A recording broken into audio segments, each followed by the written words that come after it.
How's it going, folks? Welcome to what is sure to be another fun at-home table read. We're starting the spooky season early because fuck it, spooky season year-round. We're doing one of my favorite guilty pleasure movies, 13 Ghosts. I love this movie. Heck, I'm probably going to watch it tomorrow because why not? But as soon as I found a script for it, I knew we had to do a reading. So here we are. So let's just jump right into introducing ourselves. Hello, I'm George, and I'll be doing the action description. Hello, I'm Kevin. I'll be playing Arthur. I'm Logan. I'm going to be Rafkin. I'm Chelsea. I'm going to be Kathy. Hi, I am Anne. I'm going to be Maggie. I'm Erik. I'll be Cyrus. Hello, I'm Travis, and I'm playing Kalina. All right. Well, George, take us away. All right. 13 Ghosts by Neil Marshall Stevens, based on the screenplay by Rob White, previous revisions by Todd Alcott, Neil Marshall Stevens, Richard DeVideo, and James Gunn, and current revision by Richard DeVideo. Blackness superimposed. The most beautiful thing we can experience is the mysterious. Albert Einstein. Then, I do believe in spooks. I do believe in spooks. I do believe in spooks. The Cowardly Lion. Titles. Abstract images begin to form. They move beneath the titles, brilliant against the darkness. The ghost-like apparitions fighting a current as if caught in a whirlwind of time. Our image sharpens. The apparitions are no longer there. Instead, police tape comes into focus. The seemingly miles of it entangled on stacks of derelict cars that fill the void. The tape dances before us, undulating to a macabre rhythm, floating on the nocturnal winds. We pan. An auto wrecking yard at midnight, empty yet occupied. Light slowly invades the frame, filling in the wrecking yard's cavernous shadows. A distant roar announces itself above the soundtrack, the earth pounding clamor amplifying in with every second. As if searching for its source, camera pivots around. Instantly, we find ourselves caught in the glare of headlights. And we've just enough time to make out the semi-truck before it plows through the yard's chain link gate, shattering it like so much glass. The truck heading directly at camera, running it over as if it weren't there. Exterior auto graveyard night. Booming up and over the fence, the yard is a veritable maze of old rusted cars, piled up helter-skelter, frozen in time. Broken glass, mangled engine parts, garbage, and litter, along with hundreds of spent shell casings, are scattered in the dirt. A caravan of utility vehicles roars in behind the semi, the convoy making a bead for the center of the yard. Picking up the rear is a black Rolls-Royce Phantom II. As they turn the last corner, the first thing we see are unearthly flares. Dozens of them, bright as hell, lighting up the middle of the graveyard. The cars come skidding to a stop, dust swirls. Exterior Rolls-Royce. The rear door opens and Cyrus Kritikos, 50s, wealthy, immaculately dressed, not a hair out of place, steps out. His hand rests on a shiny, silver-headed cane. He surveys the flares, shakes his head. Little Crusade is wearing thin. Give them this. They are consistent. Stepping on next is Dennis Rafkin, 20s, unshaven, jittery. He holds his head in his hands, massaging his temples, obviously in pain. Note, whenever we cut to Rafkin, we hear/sense a piercing tone, underscoring the psychic waves he's receiving. Cyrus produces a thin, brown designer cigarette from a silver case, taps it as he speaks. As cancer. Never bet against human nature, Dennis. You'll always lose. Behind him, Rafkin suddenly lurches forward, racked by spasms. Cyrus turns with slight concern. Is it bad tonight? Bad is one way to describe it. Somehow, insane seems more appropriate. Rafkin doubles over in pain, dry heave.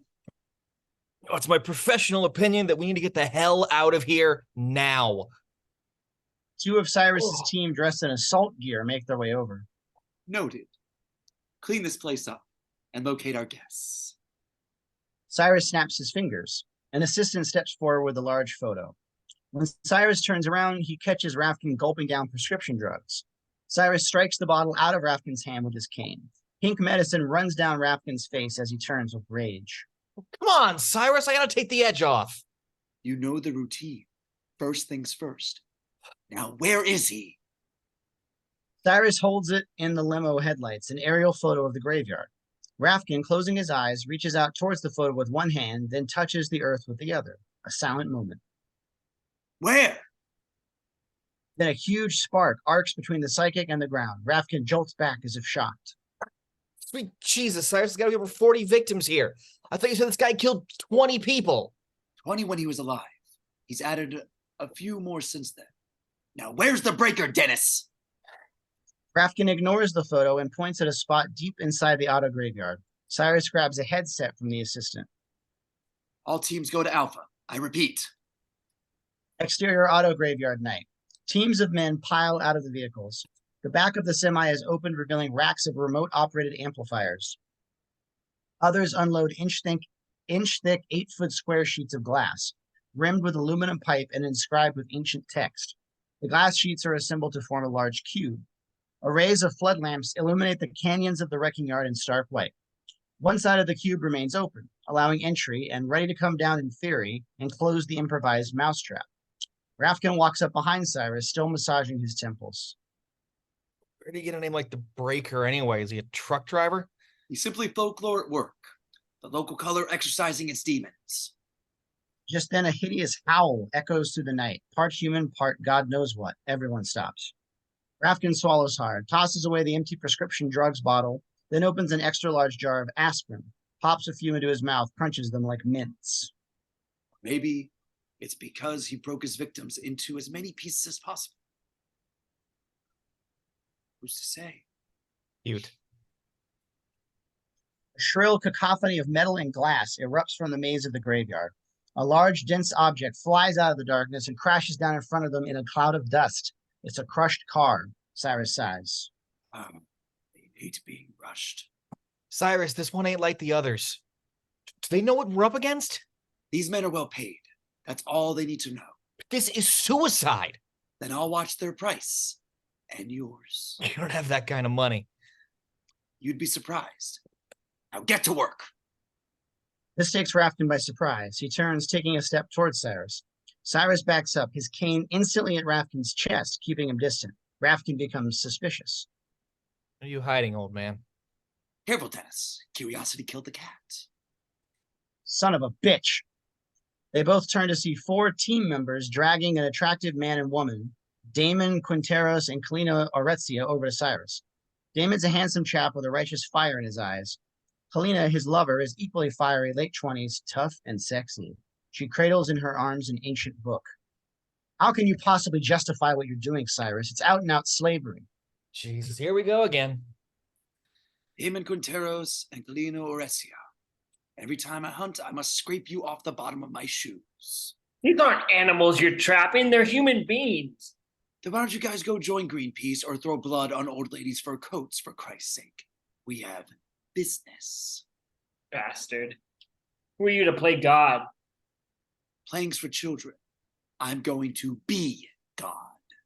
He'll never pull it off. Not without the right spells. That and the 13th ghost. Rafkin turns, alarmed. 13th? Get him out of my sight. We waste enough time as it is. The team straps Damon and Kalina to some car wreckage. All teams in position, Mr. Criticus. Excellent. Set up the transmitters. Cyrus turns away from them as he slips on a pair of ghost glasses. The rest of the team around the graveyard do so as well. Cyrus starts to climb a wall of cars for a better view of his battlefield. Wait a minute. The breaker's number 12. You said we needed 12. Yes, and then one more. I thought you were psychic. You know it doesn't work like that. Exterior top of car pile. We haven't got the time to argue. Now bring in the bait. Nearby, a silver tanker rolls into the canyon of cars. Never needed bait before. On Cyrus. Insurance. I can't afford to lose this one. Exterior auto graveyard night. A team member opens the truck's valve. Huge streams of blood gush out from both sides via 2 nozzles, flooding the area around the cube. Rafkin's jaw drops, on Cyrus smiling. Power up the cube. Somewhere a switch is thrown and the cube lights up. The symbols etched on its surfaces glow a brilliant green. Base, start transmitting. But we haven't recalled the teams yet. They'll be stuck out there with... Just start the transmission. Interior suburban. You heard the man. Start broadcasting the spells. Another tech flips a switch, rolling a reel-to-reel deck. You boom out the door to the antenna and hear a high-frequency whine mixed with the sound of repetitive chanting, spells being read over and over in Latin. Exterior center of auto graveyard. Deep inside, at the sound of the chanting, there comes another ungodly howl, angrier than before. The teams. Along the perimeter, placing the amplifiers, shock instantly registers with the teams when they realize the transmission has begun, leaving them exposed. Exterior top of car pile. Somewhere near Cyrus, there's an angry howl. Cyrus turns and looks out over the auto graveyard, smiling. Come out, wherever you are. We've got movement, Cyrus, heading south. You hear a crash of metal, and on the headset, a confusion of screams. With Rafkin, the screams of the men fill the air. Christ, Cyrus, what have you done? Off to the side, Damon and Kalina strain against the ropes. Dennis, listen, he's not telling you the whole story. His spells won't work with this one. They're not strong enough. Trust me on this. I know. Trust me. Listen to him, Dennis. He knows what he's talking about. Sorry, guys, I'm just here for the paycheck. Exterior, another part of the auto graveyard. We see another team race down an alley. They turn a corner. One of them slips on something wet. He gets up, realizes he's slipped in the unraveled remains of one of Team 2. Oh, shit. Of. His partner turns as a great shape looms. Abruptly, something reaches down and snatches a team member up and out of frame. His partner glances back, sees his friend yanked up a wall of cars, then into the wreckage. Exterior top of car pile, continuous action. An explosion of blood spatters from inside the broken windshield. A hand struggles against the glass. A friend dies a horrific death. Exterior across from pile of cars, continuous action. As hideous screams fill the air, the team member turns and starts climbing the other side. Rafkin rounds a turn, sees the team member climbing up the wall of cars. The team member looks back as they approach. Run! It's right behind me. Suddenly, a squeal of metal as something invisible reaches through the grill of the car and grabs the team member by the waist. He screams as he's folded over backwards and yanked into the grill of the car. Rafkin rushes towards him. We hear bones break as the team member screams. The breaker, unseen on the far side of the heap of cars, yanks on his victim over and over, smashing the team member's chin against the grill, trying to pull him through. Rafkin does the best he can to pull the man free, but it seems hopeless. The man screams and screams. Abruptly, Rafkin's efforts seem at last to work. With a mighty tug, he tumbles back and falls to the ground, looks down and sees that he holds only the man's foot. The wall of cars begins to move before Rafkin. He leaps just as the wall comes crashing down.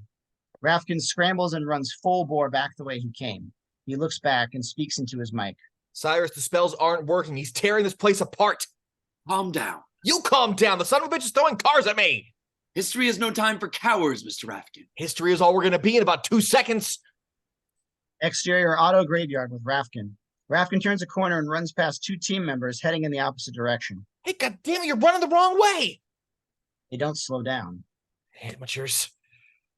Rafkin turns a corner and realizes why the team members were running this way. A car at the end of this alley is tipped up on its bumper, its undercarriage facing them, and is moving towards them fast. Rafkin and another team member deeper in the alley hear the howl of the breaker behind the floating car. Jesus H. Christ. Run! Rafkin runs, but the team member doesn't, stunned by the sight, remains frozen. Suddenly, the car stops and lifts straight up into the air over him. Team member's POV through ghost vision glasses. The breaker comes into clear view for a fraction of a second. He's huge, 7 feet tall, agromegalic, the bones beneath the skin swollen and distorted. He stares with burning eyes above a huge distended jaw. He wears prosaically a filthy tattered garage uniform, his name stitched above the pocket. His face, chest, and arms are pockmarked with bullet holes dating from his untimely death. He takes the car that he holds overhead and slams it down.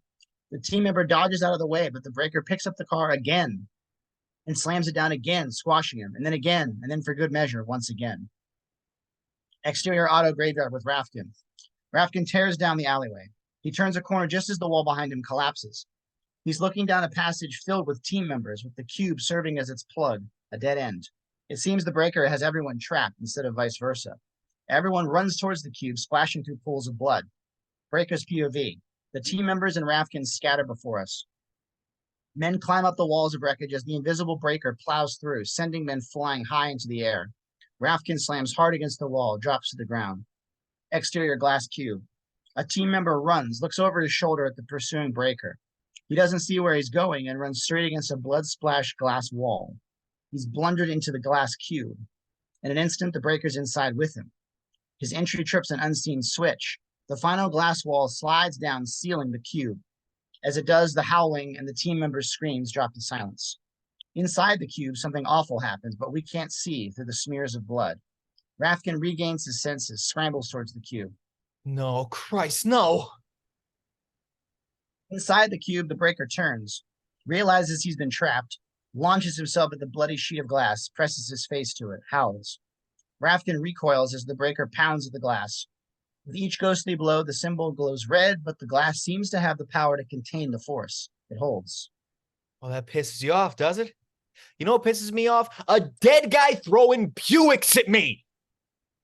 Rafkin eyes the horror, then tugs off his glasses. The breaker disappears.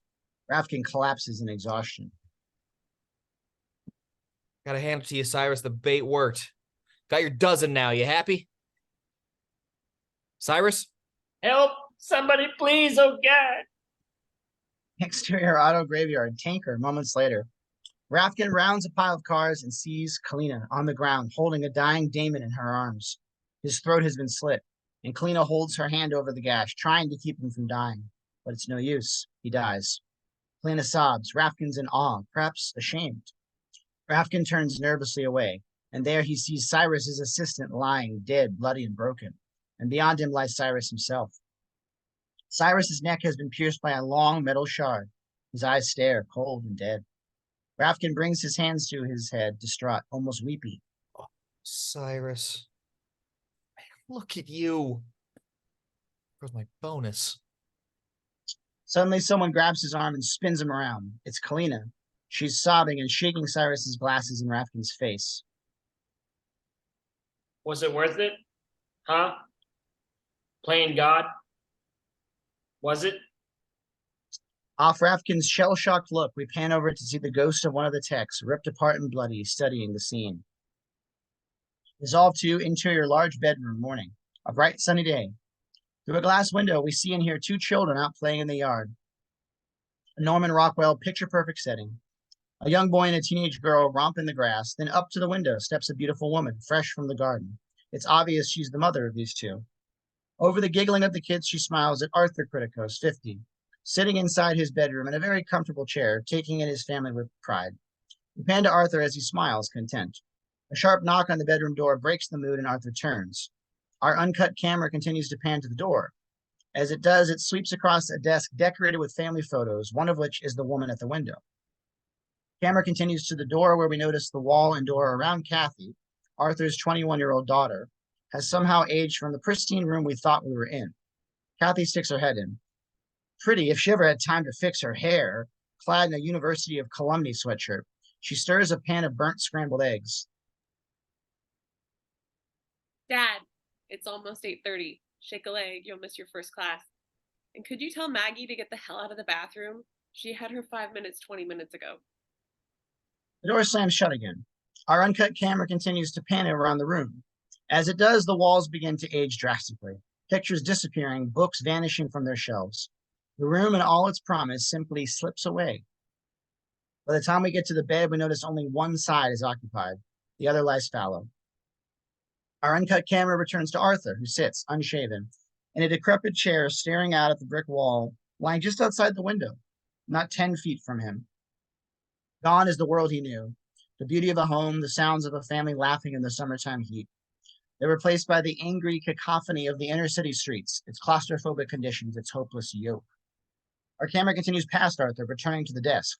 All are gone save one, the picture of his wife, which sits charred and frameless, propped up against a stack of bills. Interior hallway moments later. Arthur comes out of the bathroom and beholds in the kitchenette of his small, cramped 3-bedroom apartment a blur of activity. Kathy cooks at the stove. His son Bobby, 7, eats a bowl of cereal at the kitchen table while scanning the obituary section of the newspaper. He records the different humorous deaths with a microphone and a tape recorder. In the background on the television, a black and white horror movie drones on, the original 13 Ghosts. The nanny, Maggie, 26, just gets in the way, wiping the counter, pouring the OJ, setting the table. It's a very disorganized way of doing things. She's trying, sort of, but we can see from Kathy's body language that she's at her wit's end with the woman. Today, on Death in Manhattan this morning, we noticed a small leap in heart attacks in the city. Cancer deaths are down. and we have a special treat for everyone. A body was found this morning, decapitated. Maggie cracks up. Kathy turns towards him nonplussed.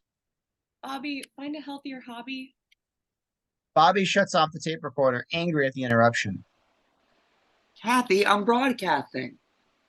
Arthur enters chipper. Morning, everyone. Dad, they found a guy without a head in a dumpster behind Dunkin' Donuts. That's nice. Maggie ruffles Bobby's hair. Arthur pours himself a cup of coffee and sidles up to Kathy. Kathy, why don't you let Maggie make breakfast? That's why I hired her. Dad, have you tasted Maggie's cooking? Kathy makes a gagging response while scooping eggs onto the first of 3 places on the counter. He looks at the eggs burned in effigy but continues smiling.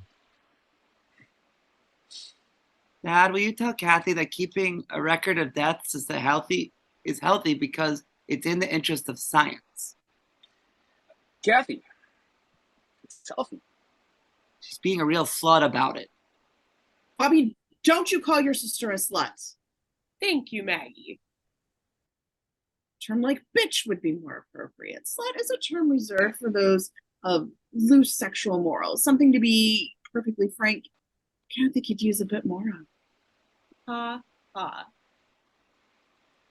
Well, it's true, girl. When's the last time you had a date?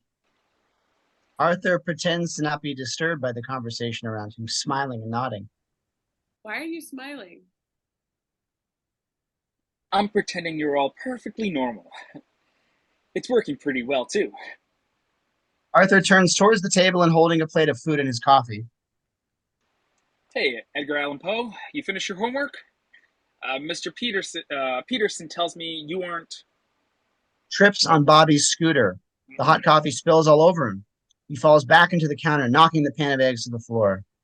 Jesus Christ, that's the 3rd time I tripped on that thing, Bobby. Get it off the floor before it kills someone. Sorry. Had a bigger place, we wouldn't have this problem. Well, we don't have a bigger place, so let's just keep our stuff off the floor, all right? Arthur wipes off his pants, but it's just one big stain. Suddenly there's a buzz at the door. Everyone goes silent. Kathy looks to Arthur, who checks his watch. Shit. I forgot the lawyer. What lawyer? Oh, Thought our credit was all cleaned up. no, it's not that. Arthur goes to the door, mopping his crotch. Mr. Kritikos? Brad Moss. Ben, yes, how do you do? Arthur shakes his hand. Ben can't help but notice the stain in Arthur's trousers. Fine. Come in. Now a good time? Couldn't be better. Interior kitchenette, a few minutes later. Everyone sits at the kitchen table. Bobby is dressed for school. Arthur is changed. Ben sets up a laptop computer. As you know, I represent the estate of your uncle, Cyrus Kritikos. I didn't know you have an Uncle Cyrus. I met her a couple of times as a kid. My dad always disliked him, said he squandered the family fortune. We have a family fortune? Well, no. Cyrus squandered it. Didn't I just say that? Isn't this exciting? You have a late uncle. What's he late for? His next birthday. You mean he's dead? Now we get his attention. This message was recorded by Cyrus 6 months ago. He asked that it be played for you in the event of his death. Ben inserts a DVD into the laptop. Cyrus's image appears on the screen, distorted from the angle of the monitor. Arthur, good to talk to you. Ben tilts the screen forward. Cyrus comes clearly into view. He smokes one of his thin brown cigarettes. Sadly, if you're watching me now, that means I am no longer among the living. Happily, that makes you and your family my sole beneficiaries. The family members look at one another with anticipation. I've instructed my lawyer, Mr. Moss, to deliver to you the essentials of my last will and testament. Ben produces a small box, lays it on the table, opens it. Inside the silk-lined interior is a large, odd-looking key. A key?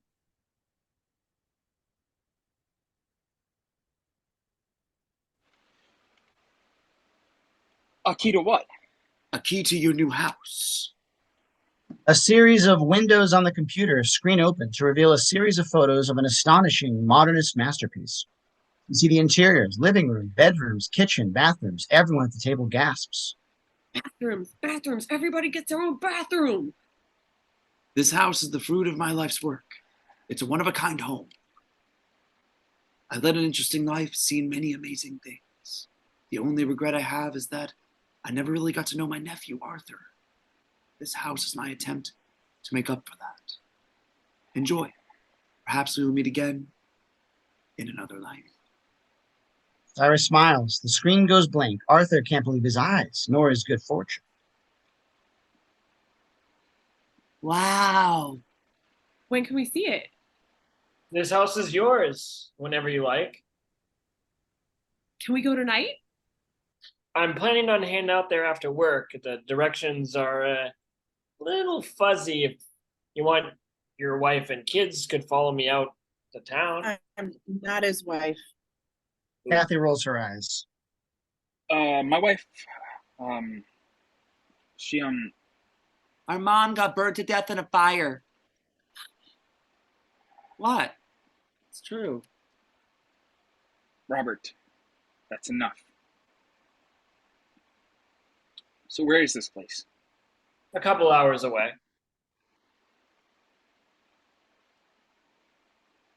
Great. We can stay the night and come back in the morning. We're not staying the night. Why not? Because you have school in the morning and I have to teach. We'll go look at it, but we're coming home tonight. Deal? A smile creeps across Kathy's face, giving her answer.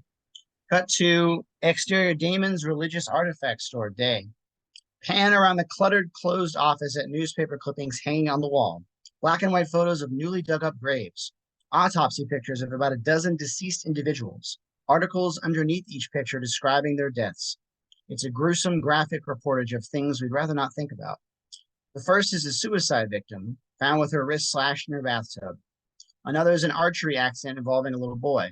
The list goes on, ending with a serial killer, one Frank Mahoney, aka the Breaker. Continue panning past books on the occult and Damon's PhD degree in parapsychology. We land on Kalina herself, stuffing her worn satchel.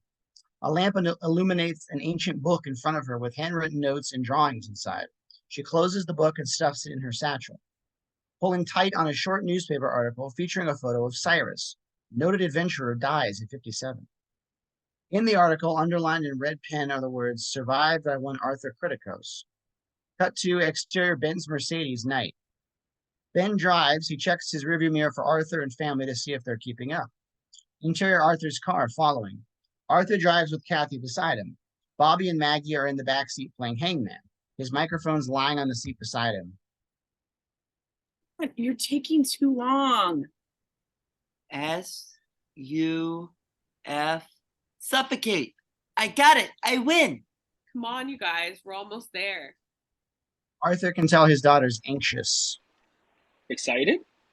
Yeah, Mom would have freaked over this. You're right. Kathy looks out the window. An awkward beat passes between them. So, you looking forward to going back to school? Dad, I've been thinking. What? Maybe I shouldn't, go back. I could skip a year, be with you guys. Kathy, come on. You can't do that. Remember how proud Mom was when that acceptance letter showed up in the mail? I know, I just don't know what you guys are going to do without me. Kathy's face flushes with emotion. Baby, Bobby and I will manage. Besides, things look like they just got a little better. Yeah, but that's not the point. It's just that every smile you have is... Honey. It's not real, Dad. Arthur's affected by her words. I loved her too, but sooner or later you've got to stop blaming yourself. Exterior car. Arthur pulls up behind Ben's car in the foreground. Interior car. Bobby looks through the front window between Kathy and his dad. Cool. Everyone reacts. Dad, it's beautiful. Oh my God. Exterior house. An enormous and majestic house made of glass nestled amongst pine trees. Dark against the evening sky, the house is awe-inspiring. Even for an English teacher, Arthur has a hard time finding the words. There's also a power and light truck parked in front. Exterior house, front porch, night. The group approaches the front door. It looks unusual, yes, but it's also an undeniable architectural marvel. That's strange. A young man appears, waiting in the solitary light of the porch, a clipboard in his hand and a tool belt slung over his shoulder. He's dressed in a power and light uniform, and on closer inspection, we see that it's Rafkin in disguise. He approaches the family. About time someone got here. You the owners? Who are you? Power guy. I don't know if you're aware of it, but this place keeps knocking out the power in the tri-quad area. So if you don't mind, I need to check the breakers inside. Couldn't you come back tomorrow? Well, I could, but man, they'd frown upon that sort of thing, my bosses. That's not our problem. Look, I've only been doing this job for like 3 weeks. You find it in your hearts to... Sure. Ben turns to Arthur. After all, it is Arthur's house now. Thanks. Arthur Criticos. Rafkin hides his reaction. Quite a place you got here. Yeah, we're moving in. One step at a time. Exterior house entryway moments later. Outside the main structure is an entryway with an inner and outer door, almost like an airlock. Arthur produces the odd key and slips it into the keyhole. The locking mechanism, visible within the glass, beckons. Arthur turns the key. As it turns, we hear the mechanism click and whir. Then oddly, the key is sucked into the keyhole and vanishes. Everyone looks at the now empty keyhole, then at each other, then back at the keyhole. That's odd. Most of them slipped into the mechanism. We'll have to get that looked at. Didn't look like it slipped into me. You know, I got a cousin who could fix that. Dad, you broke it. Bobby, go to a station break, will you? Huh? Give it a rest. Bobby reluctantly clicks off the recorder. Interior clockwork room, continuous action. In the basement of the house, in a dark space, we see a tiny pendulum within a delicate antique set of gears come to life. As we pull away, runes of odd description come into view, etched on ivory plates, the plates attached to levers and meters standing poised, waiting. The lights in the room suddenly flicker on. We pull away from the odd bits of machinery, seeing it for what it is, a control panel of some kind. Our retreating camera then becomes engulfed by what looks to be a huge set of gears, made of brass and steel, standing by.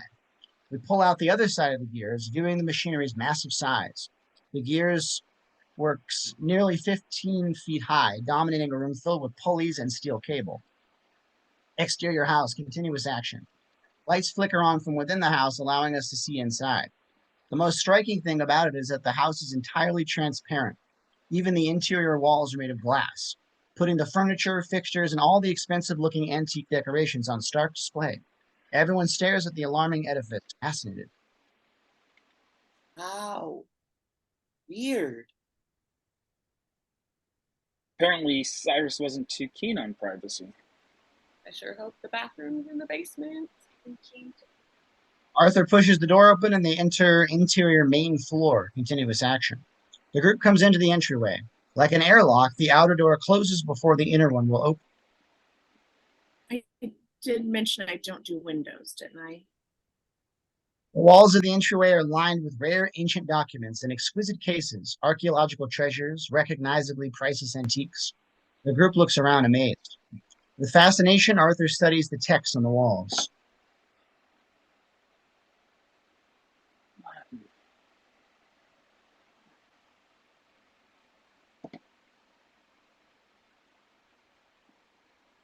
I don't think we heard you, Kathy. Oh, sorry, I was whispering. Dad, this stuff must be worth a fortune. Yeah, that occurred to me. With a huge smile, Bobby reaches for an ancient samurai sword on display. Arthur catches him in mid-act. In your dreams, kiddo. They come to a great hall, a soaring open space with a large stained glass ceiling, and strangely, an equally large brass and copper floor. With only one other door at its opposite end, the room is a great glass cube. Cyrus, what did you do? Okay, First rule, no throwing stones. It's marvelous, isn't it? A living work of art. He chuckles, but Rafkin looks troubled. Sweat beads on his forehead. His head is killing him, and he's rubbing incessantly on his temples. Like, excuse me, the sooner you show me where you hid the basement, the sooner I'm out of here. I believe it's down the hall, second door on the right. Rafkin walks off holding his head, leaving the others still examining the house. Bobby's eye catches on the designs in the floor made of a series of concentric metal rings. There's a brass disc in the center, 2 feet in diameter, with symbols etched into its surface, spinning slowly. Bobby goes to place his foot on it when Arthur lifts him up. Don't touch anything, at least until we get some property insurance. He places Bobby down beside Kathy and Maggie. Arthur, we have some papers to sign in the library. After that, I'll give you a tour of the place. Arthur turns to the 3 of them. I don't want you guys to move from the spot. We'll be right back. Dad. What happened to checking out our new digs? You can see it all from here. Dad, are you being paranoid and overprotective? Yeah. All of this stuff. Of all this stuff. I know you guys too well. Stay right here. I mean it. 3 of them nod, appeasing him. Arthur and Ben walk off. After a beat, Kathy, Maggie, and Bobby slip away. Interior basement. Rafkin descends the stairs. Downstairs is a maze of narrow glass corridors, not much else. It's all very clean and sterile. Not a spider web in the joint. In fact, there's nothing alive down here. Rafkin removes a pair of ghost glasses, slips them on. An audio piercing gains in volume with every step Rafkin takes through the ghost glasses. Are you sick bastard? Where'd you put my money? As soon as Rafkin reaches the bottom step, he's assaulted full force by the psychic waves around him. Ah! He keels over and vomits. The assault becomes too much. He collapses against a wall. When he doubles over in pain, we reveal a ghost behind him in the glass. It's a teenager from the 50s, a high schooler in a Letterman's coat, the victim of a horrific auto crash. He holds a baseball bat menacingly over his shoulder. Rafkin, sensing its proximity, turns as the ghost swings the bat with all his might. Instinctively, Rafkin leaps back, but the glass holding the ghost holds. With the exception of the red symbols that explode across its surface, the barrier remains intact. But the ghost within is suddenly gone. Rafkin lands with fright a few feet back up the hallway. Jesus, not you. As he turns about him, another ghost launches out of the darkness at him, only to be stopped by the glass. It's an older pilgrimess woman in stocks. Rafkin's jolted by this. He's driven to the other side of the hallway. Again, when he turns around, the ghost is gone. He turns to face the fat man and the little woman ghosts. This sends him flying. Rafkin races back down the corridor in shock. Soon he's lost in the underground maze of glass, confused by all the twists and turns. He finally reaches the foot of the stairs and vaults up them. Cut to interior Cyrus's library. Ancient weapons are displayed hanging on the walls. Arthur and Ben take them in. Was Cyrus a hunter? You could say that. Arthur's attention is now drawn to the rare collection of books piled up against the walls. We pan, following Arthur, discovering a pair of ghost glasses on a shelf. This is incredible. Chaucer, Dickens, Hemingway. These are all first editions. Arthur carefully handles the book. Your uncle was quite a collector of many things. Ben removes a folder of papers from his briefcase, lays them across the desk, hands Arthur a pen. Arthur reluctantly pulls himself away from collection. I've highlighted where you're supposed to sign. First here. Arthur takes the pen from him, pauses. Look, I didn't want to bring this up in front of the kids. This place, it's amazing, and we're extremely grateful, believe me. But I don't know if we can afford it. I'm just a teacher, and the taxes on it must be, well, to be honest.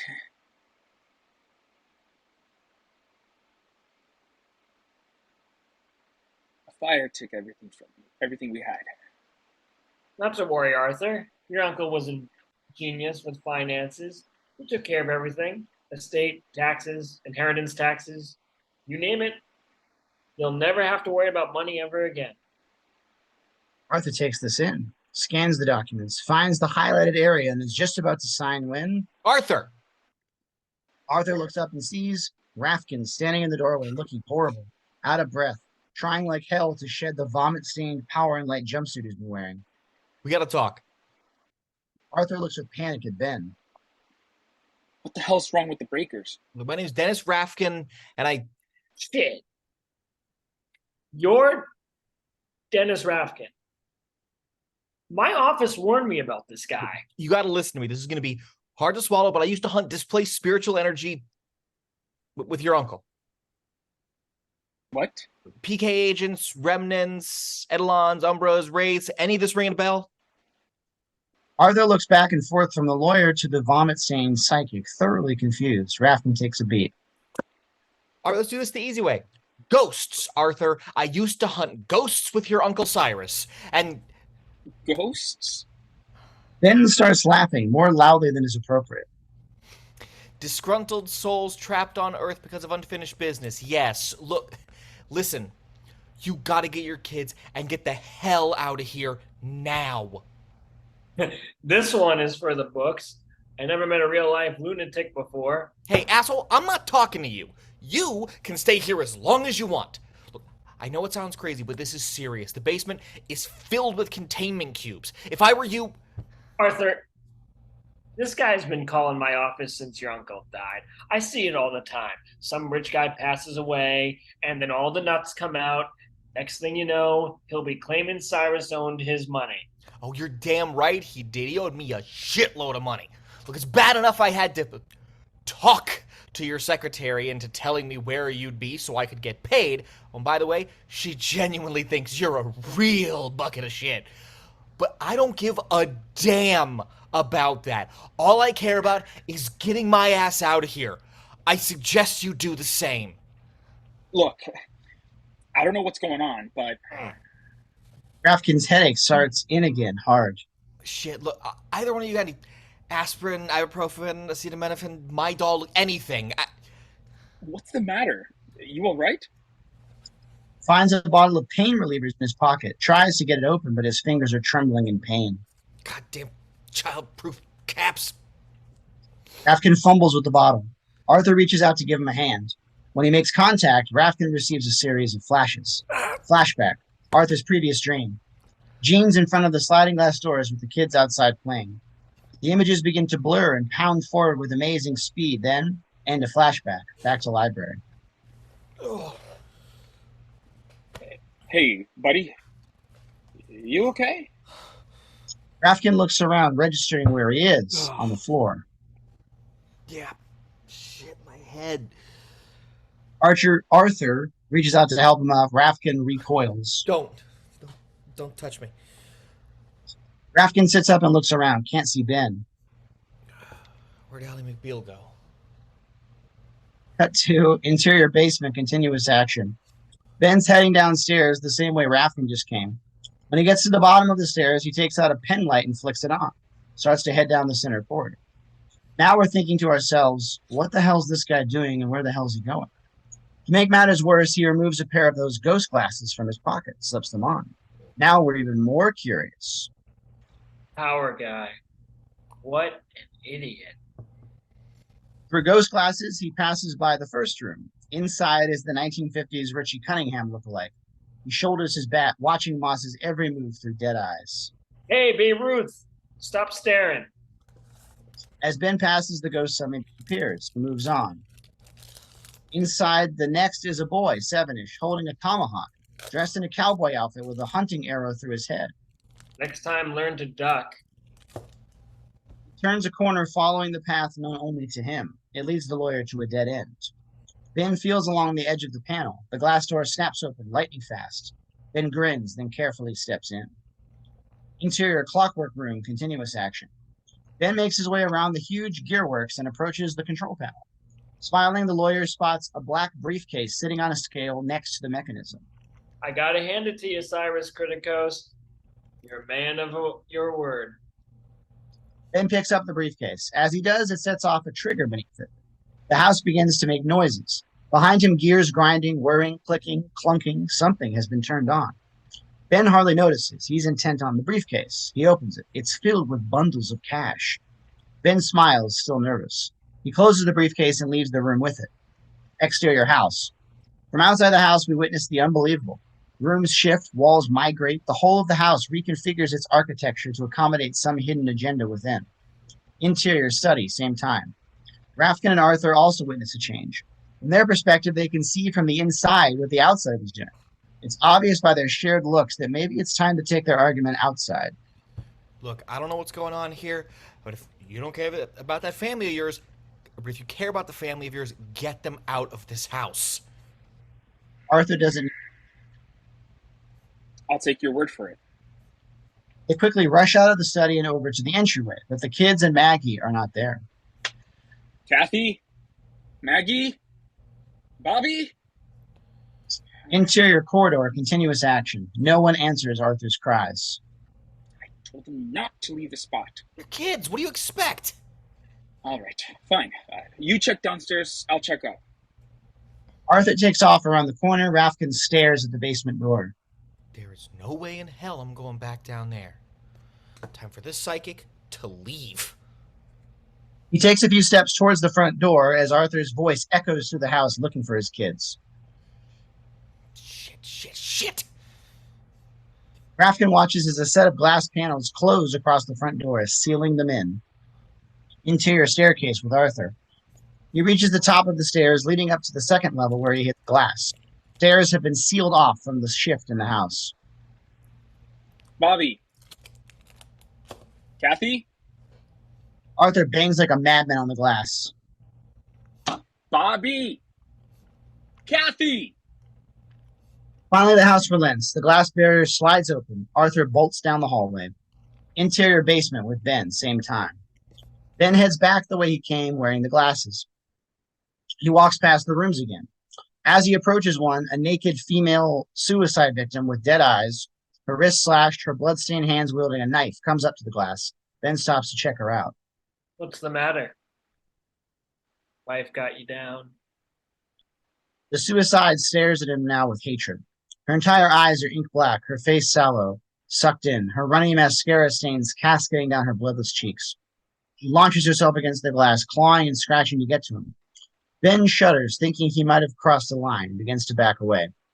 As the basement around Ben Moss suddenly begins to shift, the lawyer turns about, watching with unrest as the mechanical gears all around him engage, shifting rooms, rearranging walls. Interior clockwork room, continuous action. On the control panel, the first lever in the row of symbols suddenly shifts forward. Interior basement, continuous action, opening doors. Ben turns to see the door that held the suicide back slides open. Hey! I was only kidding. The ghost steps into the hallway towards Ben, blocking the route to the stairs. Ben backpedals in horror, backing right into an open doorway. As he steps over the threshold, there's a flicker of light in the doorway and a sharp snick. Ben stands in the doorway, surprised, apparently paralyzed. His glasses tumble off his face, stems sliced through. The briefcase in his hand also seems to be sliced. Half of it falls, and halves of dollar bills spill out into the floor. Ben slowly slides to the ground, or at least his front half does. The glass door has snapped shut like a razor blade, bisecting him laterally, slicing straight through his body. His front half slides down, revealing for the second a cross-sectional view of his back half on the far side of the glass. As Ben's remains collapse wetly to the floor, the suicide smiles and vanishes. Interior clockwork room, continuous action. Above the row of levers, we see a series of 13 meters at the base of the pendulum, all red. The needle on the first meter suddenly dives deep into the red. Interior Great Hall, continuous action. On the floor of the Great Hall, the ring stops spinning with a click. The symbol on the innermost ring, the same as the one in the basement, has lined up with its mate on the disc. Cut to interior second floor hallway, night. Kathy, Bobby, and Maggie are walking around examining everything, still excited, oblivious to what's going on downstairs. Kathy passes by one of the bedrooms and breaks off from the other two to check it out. I'll be in here.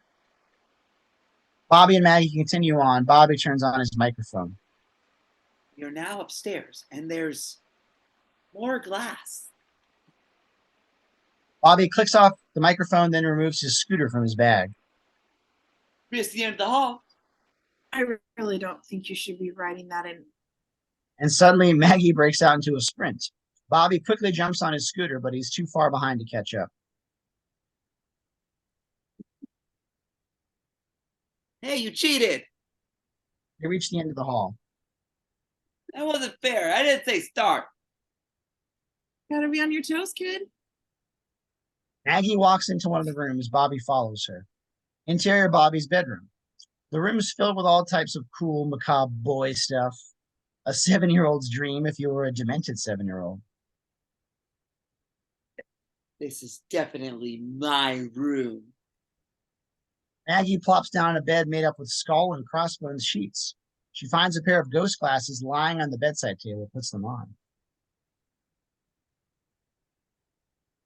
So, do I look cool? No, you look like a dork. The nanny isn't listening. She sits there, slack-jawed.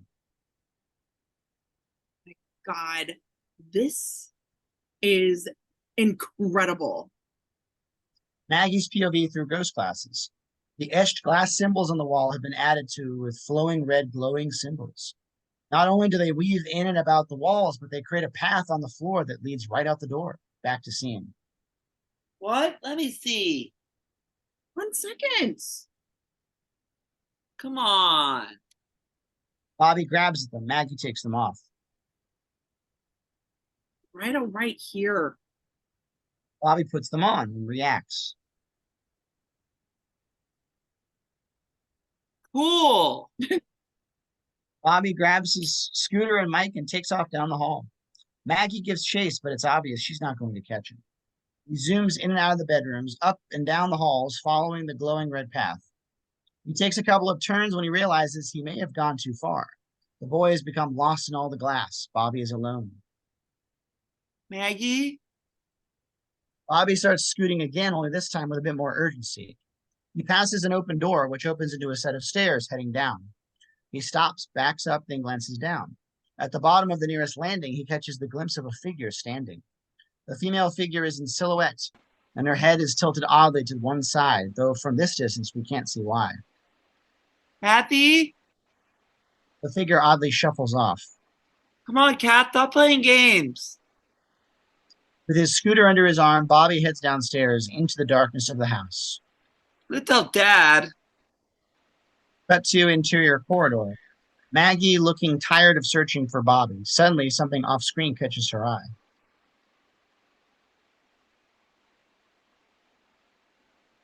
Whoa. What's going on? Interior Kathy's bedroom, second floor. Kathy walks in, but not before she notices that from the hallway, the room appears to be empty. The glass door, we now realize, is trick glass. This place is awesome. Kathy walks over to the bed, plops down, sinking into all the silk. Her half-closed eyes tell us, perfect. Out of the corner of her eye, she spots a door ajar with the lights on inside. No way. She slips off the bed, opening the door, revealing her new bathroom. And if ever a room could be carved from a single diamond, this is it. Now that's what I'm talking about. Spectacular, immaculate, and not only spacious, but appointed. The shelves are stacked with jewel-like bottles of perfume, Kathy's wet dream. As we view her from beneath the glass shelves, she begins inspecting her own found treasure. Everything seems to be unashamedly brand new. You've struck gold. Another angle. What she also doesn't notice is a pair of ghost glasses lying on the sink. The camera zooms in through the lenses so that we're not looking at the scene through ghost glasses. And a figure passes behind Kathy, jolting us. The figure heads for the tub. The camera turns towards the figure, revealing a new level of hell. There's blood spattered everywhere in the bathroom. We pan. The gore is overwhelming. Still lost in her personal nirvana, Kathy nonchalantly strolls over to the bathtub, drawing back its blood-stained curtain. In a tight shot, she runs the water, which is blood red. On the cut, she brings it up to her face, where it's warm, clear, and perfect. When she leans back a bit, we see the naked female suicide ghost lying in the bloody tub, wrists slashed, eyes staring at Kathy wickedly. Kathy doesn't see her because she's not wearing the glasses. 2 words are written in blood on the glass walls surrounding the tub. I'm sorry. Kathy's oblivious of the suicide, lost in the possibilities of her bathroom. Running her hand around the bloody water, she turns the water off, and as soon as she does, a knife pierces the surface of the water. Doesn't get any better than this. Suddenly, the suicide rises up with the rest of her knife, reaching for Kathy, and there's banging on the bathroom door. Kathy bolts upright, back to seeing. We snap out of the ghost glasses, and the bathroom is back to normal. All clean glass block, an empty tub. Kathy opens the locked bathroom door, and Arthur's standing there pissed. He yanks her out of the bathroom to the hall. What the hell you doing up here? Didn't I tell you to stay downstairs? Yeah, but Where's your brother? with Maggie.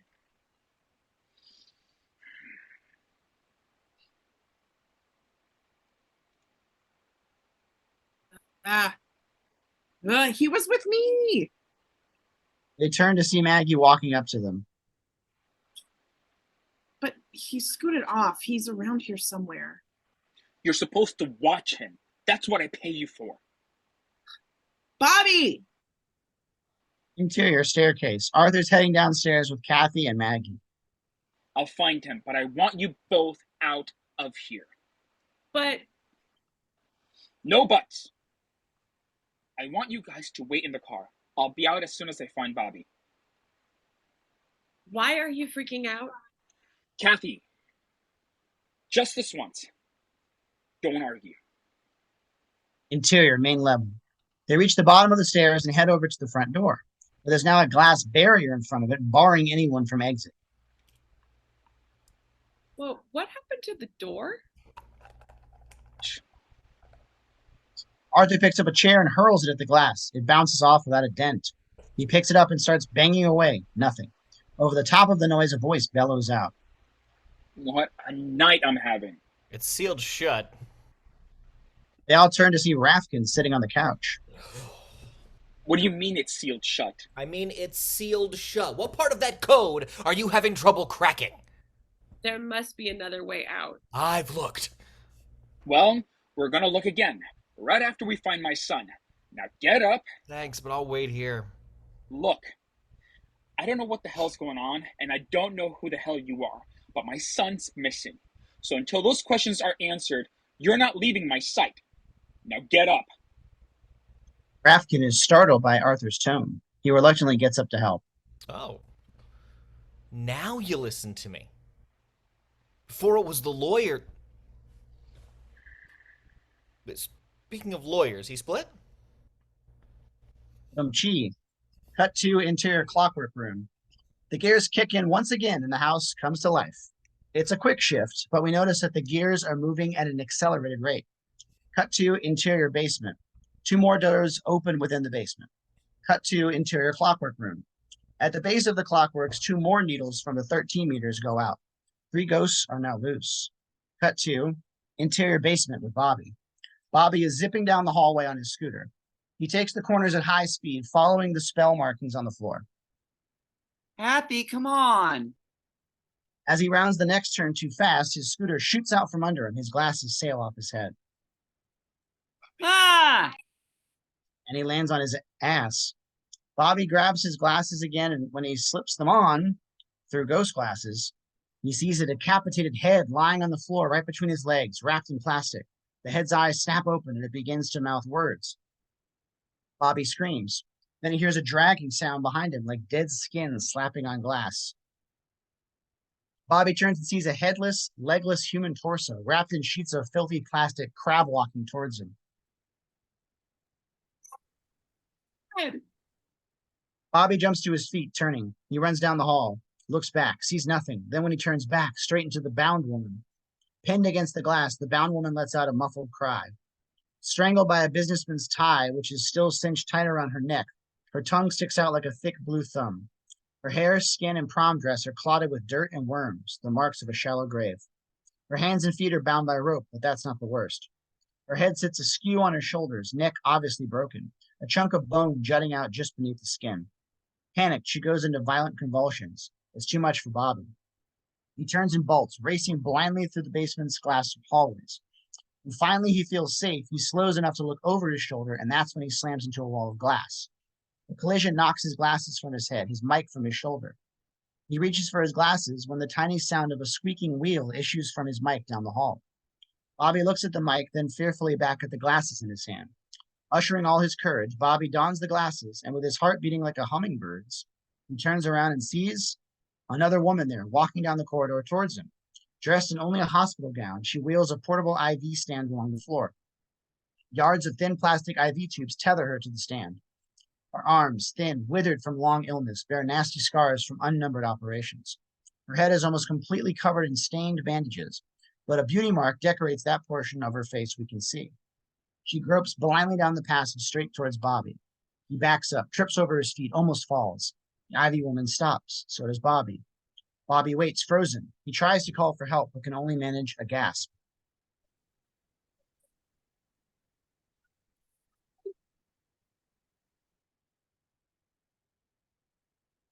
The IV woman seems to respond to the sound of his voice. She cocks her head as if listening. She moves, calling out, but we hear it through the tiny amplifier of Bobby's toy mic.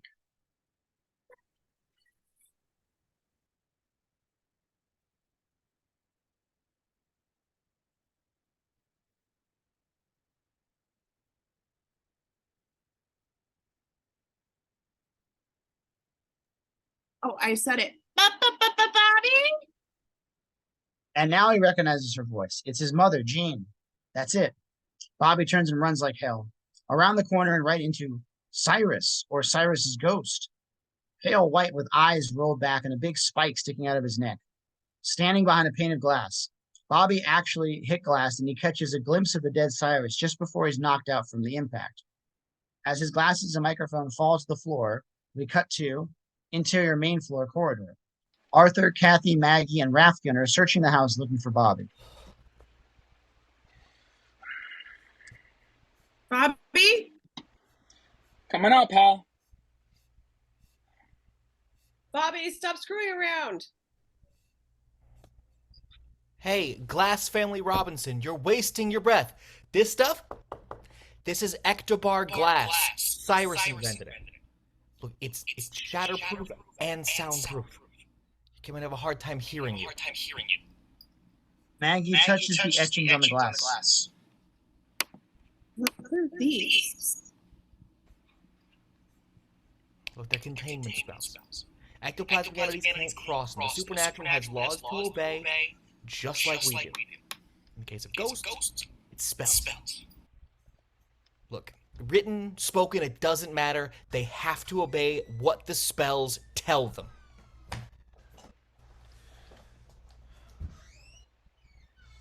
So what do these do? At the moment, they're keeping us alive. Just ignore him. Bobby! Let's go back for a second to the ecto thing. You mean the poltergeists? Poltergeist? Alright, ghosts. Look, and not Casper the friendly kind either. Cyrus had a thing for hunting the more powerful of the species. Why? I got no idea. I thought you didn't want to go through it again. You know, you're right. I've wasted enough time on small minds tonight. Hey. I was talking about your father.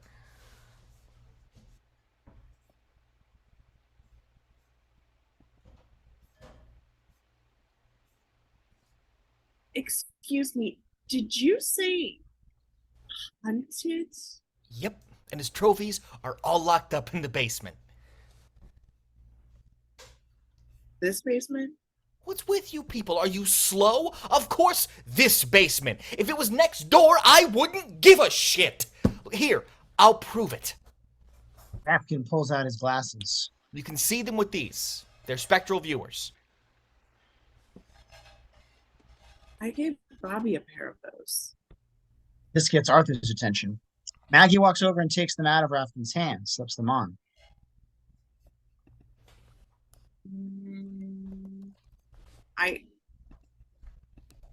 I don't see any ghosts.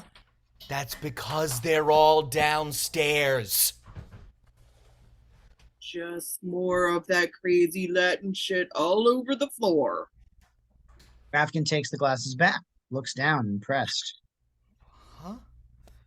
Hidden barrier spells? Cyrus must have needed more protective zones. Protection? You mean like oregano to a vampire? Yeah, something like that. Look, Rafkin, is it? Do me a favor. Spare us the haunted house ravings, at least till we get out of here, okay? Interior basement door, top of stairs. They come to a staircase leading down into the basement. Arthur starts down it. Whoa! They stop and look at him.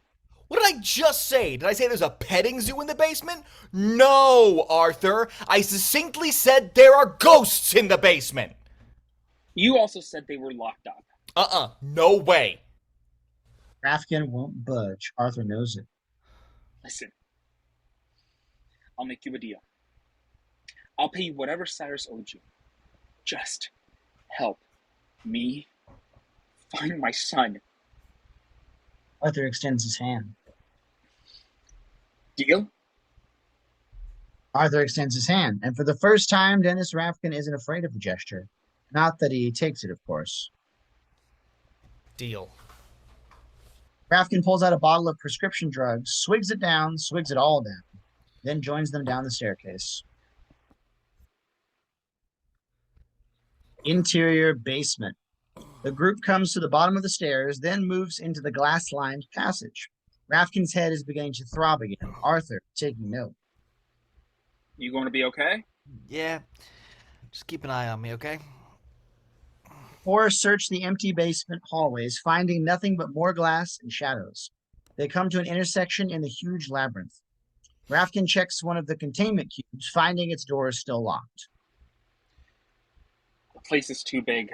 Kathy and I'll go this way. You two head down there. Sure, ignore the professional. Look, don't go too far.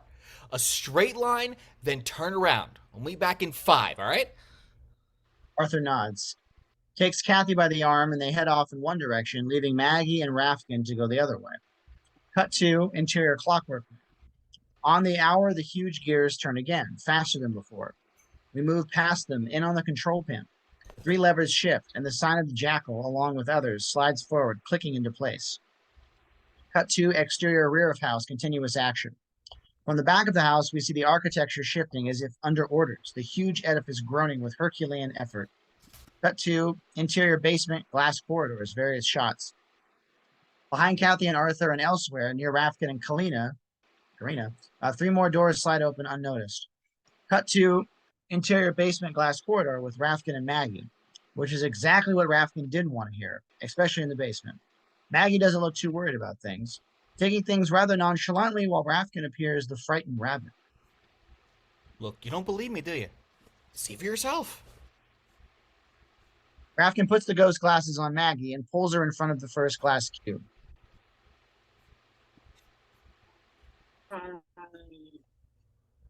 I thought we'd been over this. I can't see any ghosts. There! Rafkin points into one of the cubes. Where?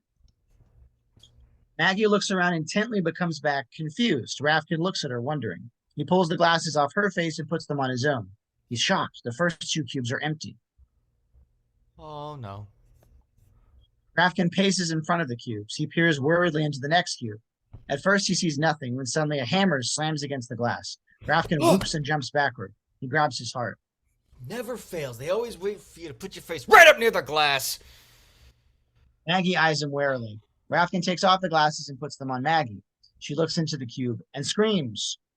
Through ghost glasses, a hugely built, middle-aged black man appears, dressed in layers of viciously torn leather, with a blacksmith apron covering what remains. In addition, nails and spikes are hammered into his body, from his head down to the sledgehammer that's been nailed to his handless arm. Got it. It's a. That's right. It's a. We're surrounded by them all the time. Look, most of them don't want to hurt us. Most of them don't. Most of them can't hurt us. But there are exceptions. The apparition glares at Rafkin. He takes hold of a spike embedded deep in his shoulder and pulls. All 8 inches of rusting metal comes out. He thrusts it at the glass and pulls it across the surface in a shower of sparks, as if carving a hello from hell. What's he doing? Just saying hi. I helped put him here. The ghost lowers his spike. Into the glass, he has etched the phrase, "You mine." Dennis takes a beat, then licks the glass. Love you too. Lightning quick, the apparition lifts his hammer and smashes it against the glass. Sparks explode across the corridor. Maggie jumps back into Rafkin's arms. Okay, I want to go now. Maggie swallows hard. Rafkin, half smiling, gestures down the corridor, and reluctantly she follows. At the last moment, Rafkin turns and flips the hammer of the bird, but the ghost is gone. Cut to interior house, basement, trap room. Bobby lies on the floor. He rises, shaky, turns, and realizes that he's trapped in a space perhaps 20 feet wide by 10 feet long, surrounded on all four sides by glass walls. Other spaces are dimly visible through the glass. He looks around, no way out. Then on the other side of the glass wall, he sees Arthur moving down the passage on the other side. Dad? Dad? But Arthur cannot hear or see him. An instant later, Kathy comes into view.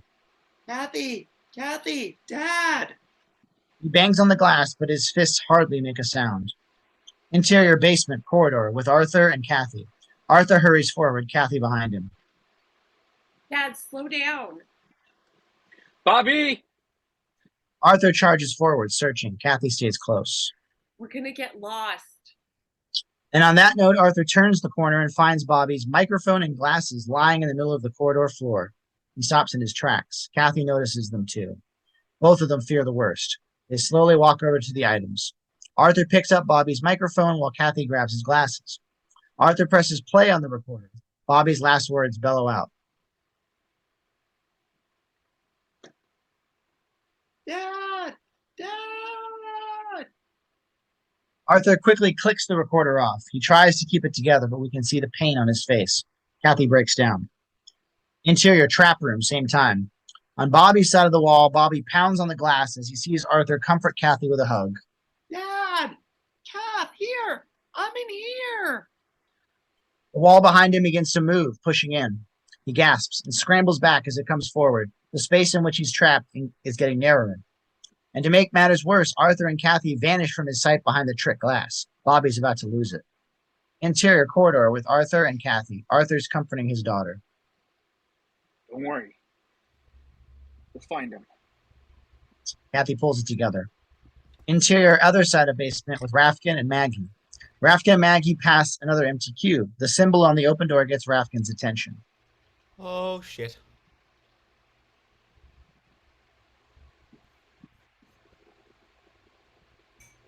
That's supposed to be Maggie, right? What?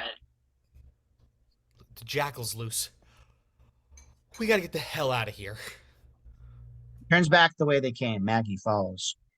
Interior corridor with Arthur and Kathy, same time. Kathy holds up the glasses to her father.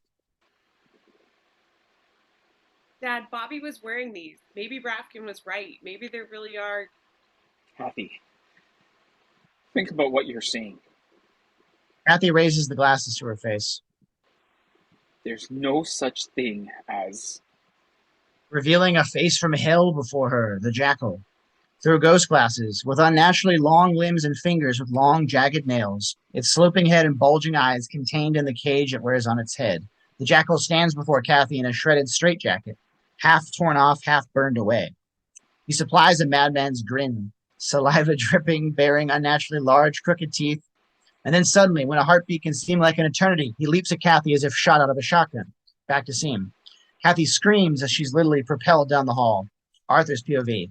At the end of the corridor, Kathy is seen being dragged invisibly across the floor, pinned to the wall, then dragged up to the ceiling.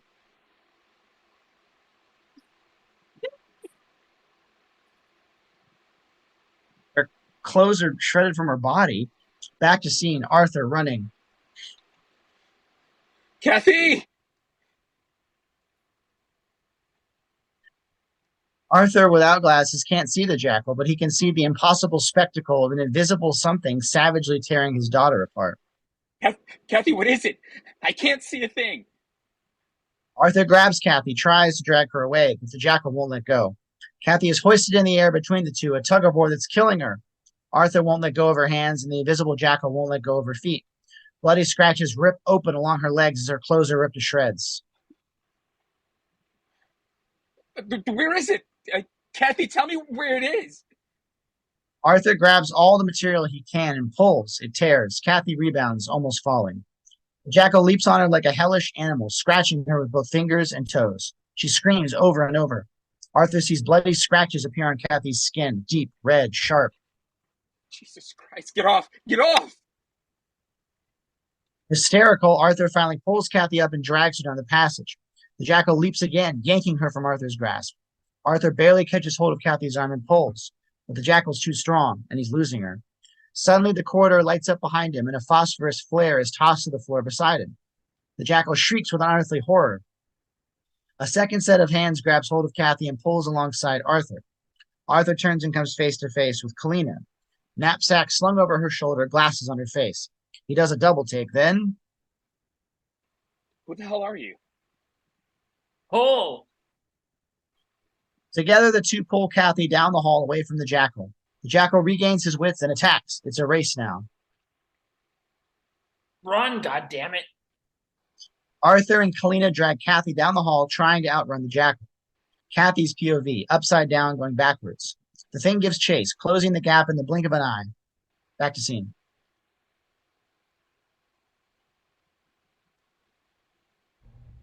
Hurry, Daddy! At the last possible moment, the jackal leaps. Kathy screams again. The jackal suddenly slams into an invisible barrier. Kathy reacts with astonishment as the ghost rips and tears into the barrier like a wild animal trying to get at meat. Sparks fly. The trio tries to regain themselves around the corner.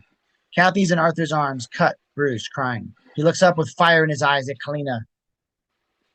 Just who the hell are you? How the hell did you get in here? And what the hell was that?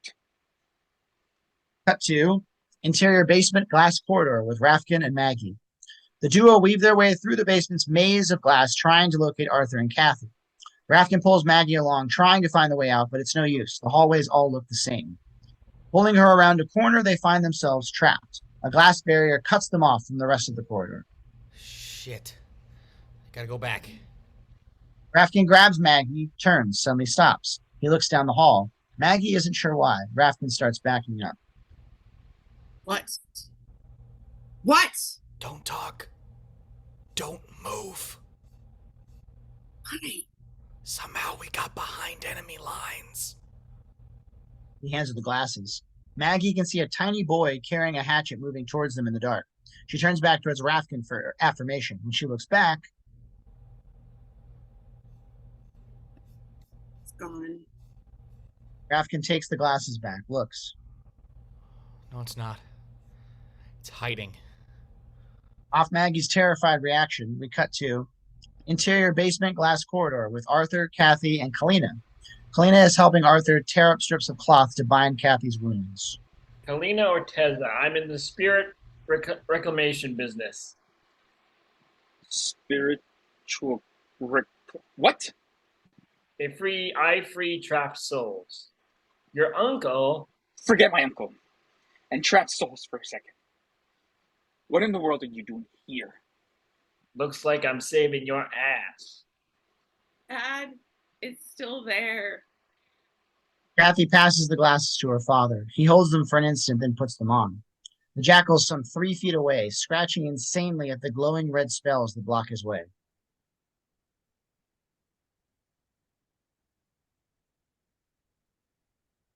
Unbelievable. Another one of your uncle's victims. Victims? When Arthur looks back, the jackal's gone. Yeah, your uncle had a nasty habit of enslaving souls. That's why I'm here. Doesn't matter whether they're dead or not. They're still people. Kathy looks up, bloody, trembling, angry, like this woman's crazy. How the hell did you get in here? I eased in through an opening when the house shifted. Kathy looks to her father with hope. Don't get your hopes up. It's closed now, and it's not going to happen again. But if you got in here... Kalina pulls out a huge ancient book from her satchel. The acronym, it belonged to my fiance. He and your uncle had the only 2 copies in the world. Kalina flips through the book. It was penned in the 15th century by an astrologer named Basilius. In it describes the building of a certain device, one that can see into the future. As legend has it, it was described to him while under demonic possession. Needless to say, his book didn't make the bestsellers list. After reading it, the church burned him at the stake. His writings, however, survived. I just can't believe he built it. What are you talking about? Elise's device, the Eye of Hell. You're standing in the middle of the machine designed by the devil. Cut to interior basement glass corridor with Rafkin and Maggie. Rafkin and Maggie continue down the dark corridor. A figure moves in and out of shadows, following them. Rafkin notices the lurking ghost with the glasses. We got company. He hurries Maggie down the corridor. Suddenly, another figure, the suicide, crosses the corridor in front of them, slipping into the shadows. Did you see that?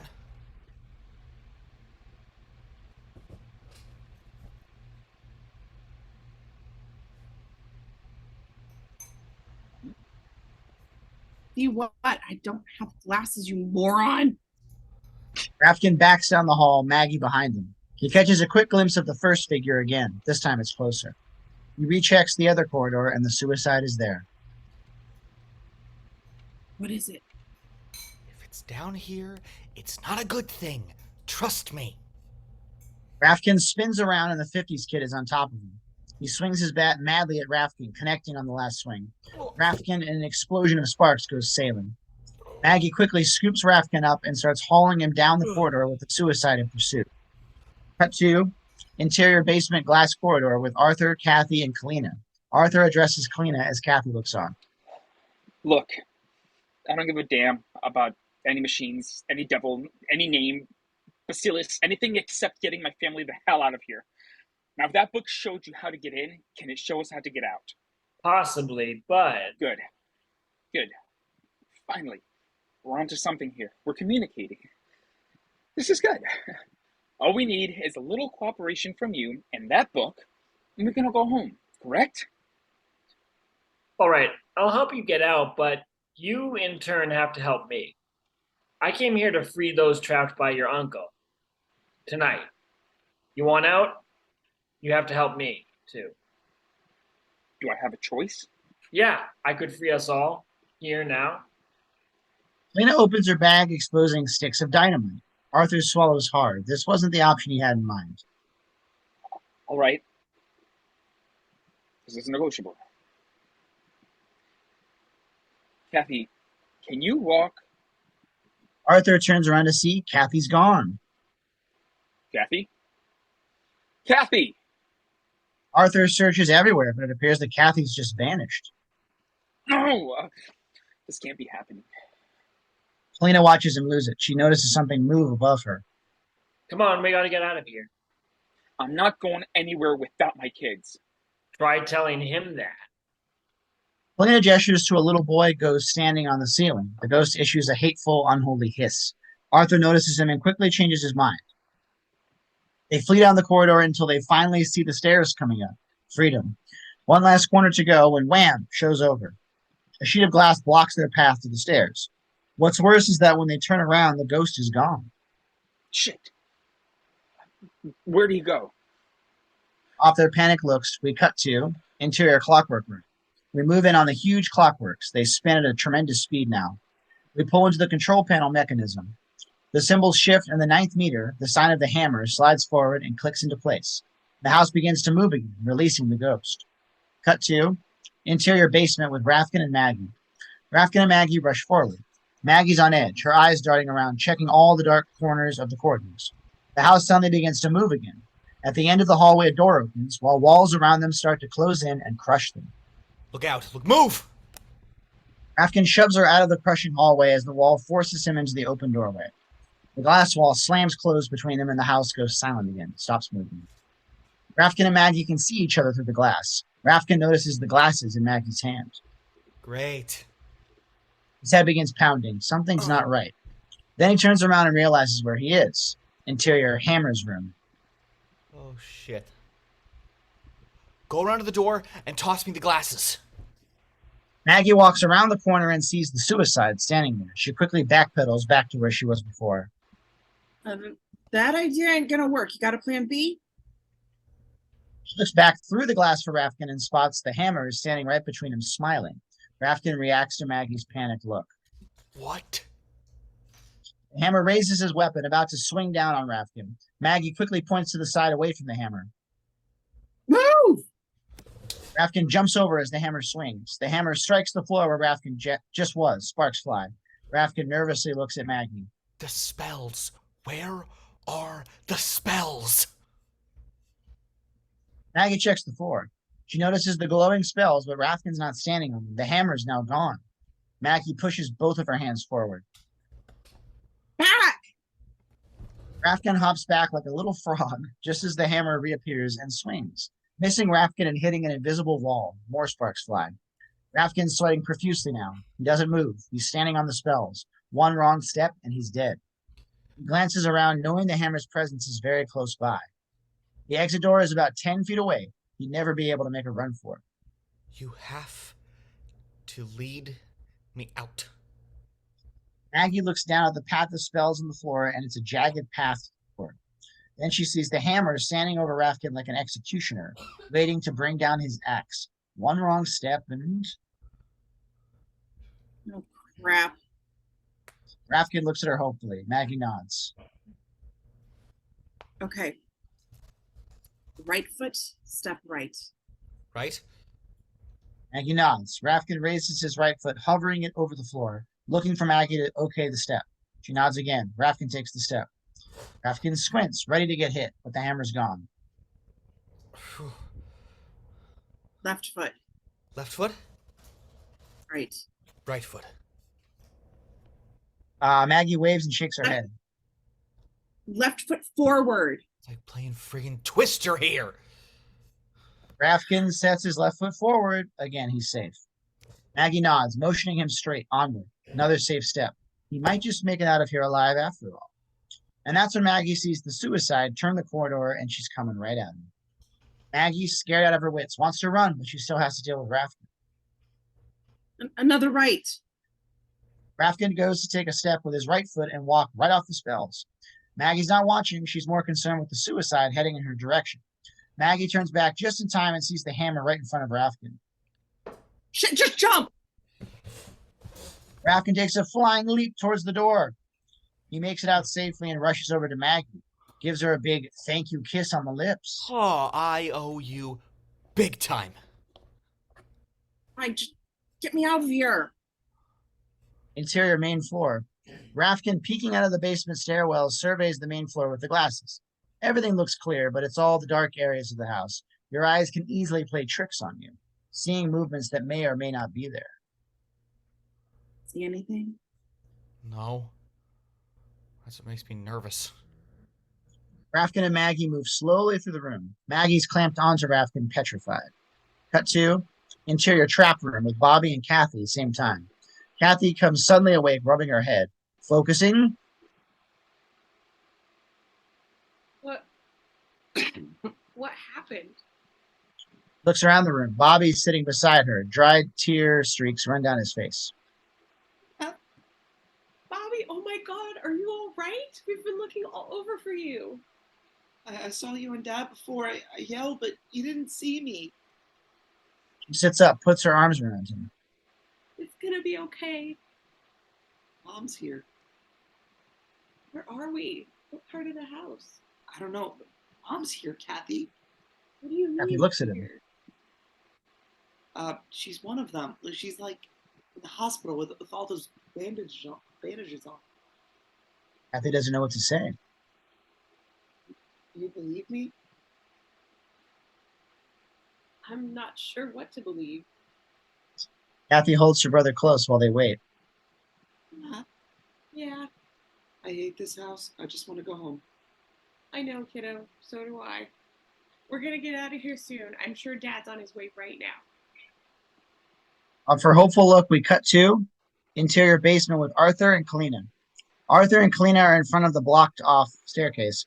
Kalina is flipping through her book, studying the map of the house. Arthur keeps lookout for anything out of the ordinary. Find anything? Not yet.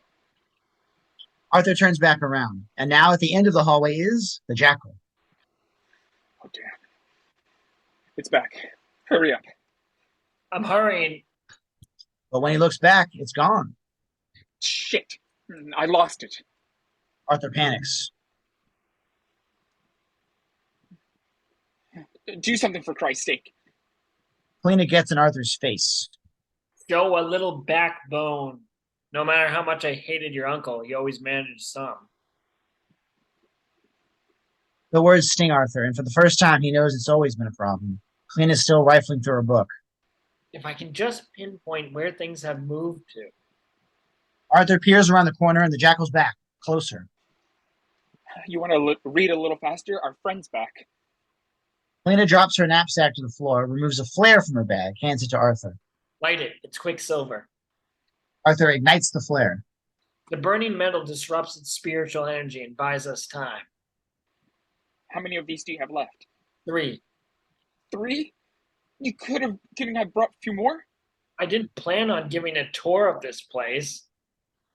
Oh, here it is. The book is open to one of the layouts. A red square is indicated in one of the blocks. We got to get to the library. It has spell protection all around it.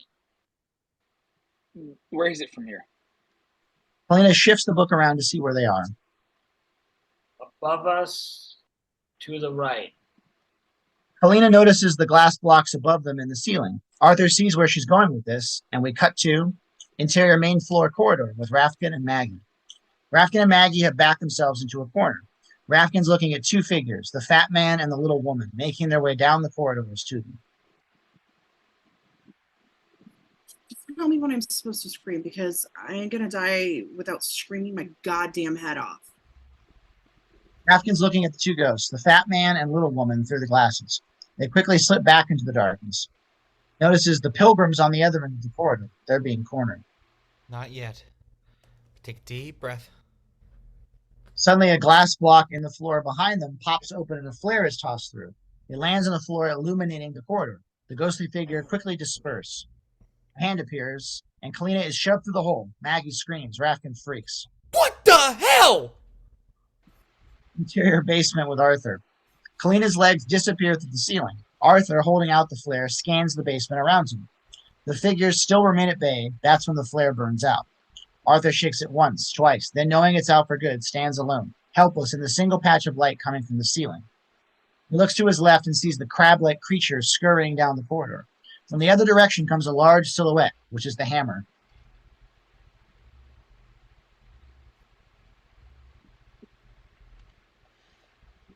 Miss Ortizia? Interior main floor corridor with Rafkin, Maggie, and Kalina. Kalina notices the 2 of them. Rafkin recognizes her. She recognizes him. What are you doing here? Shouldn't ask you the same question, Erik. Hack. They both size each other up. Hey, remember me? Rafkin and Maggie peer into the hole and see Arthur below. Oh shit, pull him up, pull him up. Rafkin reaches his hand into the hole and Arthur grabs it. They pull him up through the hole just as the hammer swings. An explosion of sparks erupts in the basement. Thanks for taking your time. Really. Kalina rechecks the book. All right. At the end of the hall, make a right, then another right, then Where are we going? the library. It's the safest place in the house. The walls are surrounded entirely with spells. How the hell would you know? Kalina holds up the book. Rafkin ain't biting. Trust me. Arthur? Trust her. Arthur notices the flare going out. Now, could we please just save all our questions for the library? All right, let's move. Kalina ignites another flare and guides them down the corridors. Where'd your daughter go? Don't know. She disappeared. How can you lose an entire family in a glass house? Arthur tosses Rafkin a look just as they turn a corner, and the jackal leaps out of the shadows and pounces on Arthur's back. The jackal's tearing into Arthur, dragging him down the hallway. Kalina tosses her flare down the hall at them, and the ghost jumps off Arthur, shrieking. Rafkin quickly grabs Arthur and pulls him into the library. Interior main floor library. They stumble in. So much for Quicksilver. We should be safe in here.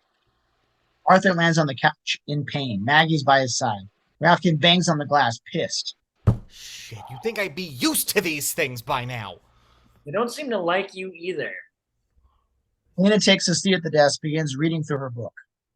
I wonder why. Look, you got something to say? Spit it out. All right, Let's start with, this is all your fault. If you hadn't caught them, we shouldn't be running from them now, would we? Hey, I didn't build this house. Blame his crazy uncle for that. For that one. But you helped him. How could you help without knowing that he was up to? I had my reasons. You stole people's souls for money. How deprived is that? Before that, I was working for a psychic hotline. Try that for depraved. Look, Cyrus took me in when no one else would. In case you hadn't noticed, I'm a bit of a freak! Dead people give me migraines. I can't touch a single person without suddenly seeing all of their problems. You know how lonely that is? No one accepted me except him. He didn't accept you. He used you. Rafkin looks away, ashamed. Look, cut me some slack. What difference does it make? These things are all killers anyways, so what do we care? A beat passes. Kalina turns to Rafkin. You didn't tell him, did you? Rafkin lowers his head. Tell me what?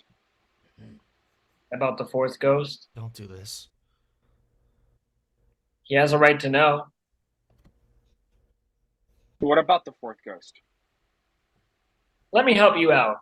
St. Luke's Hospital, 6 months ago. Realization hits Arthur hard. He turns to Rafkin.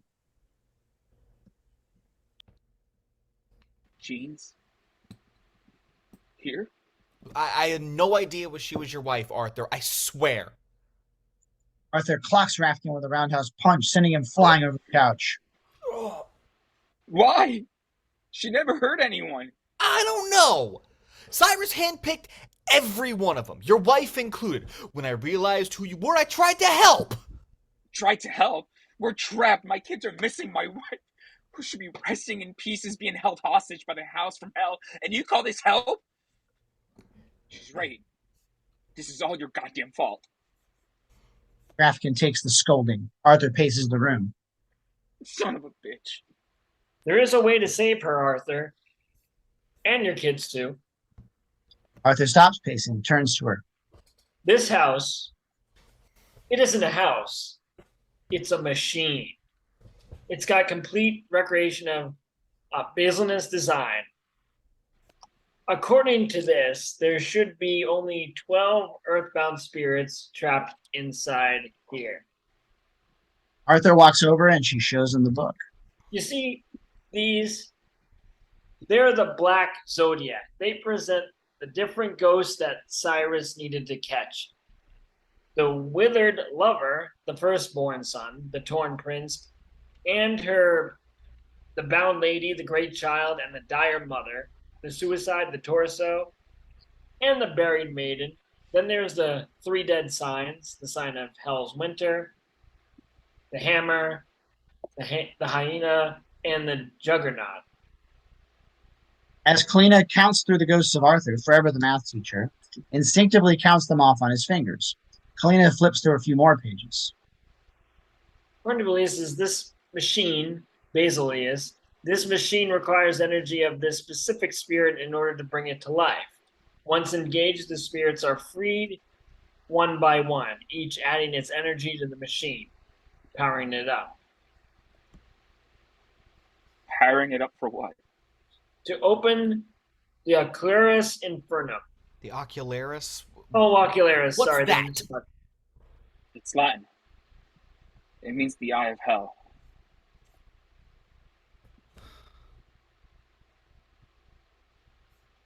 The eye of hell? Come on, Arthur, this is bullshit.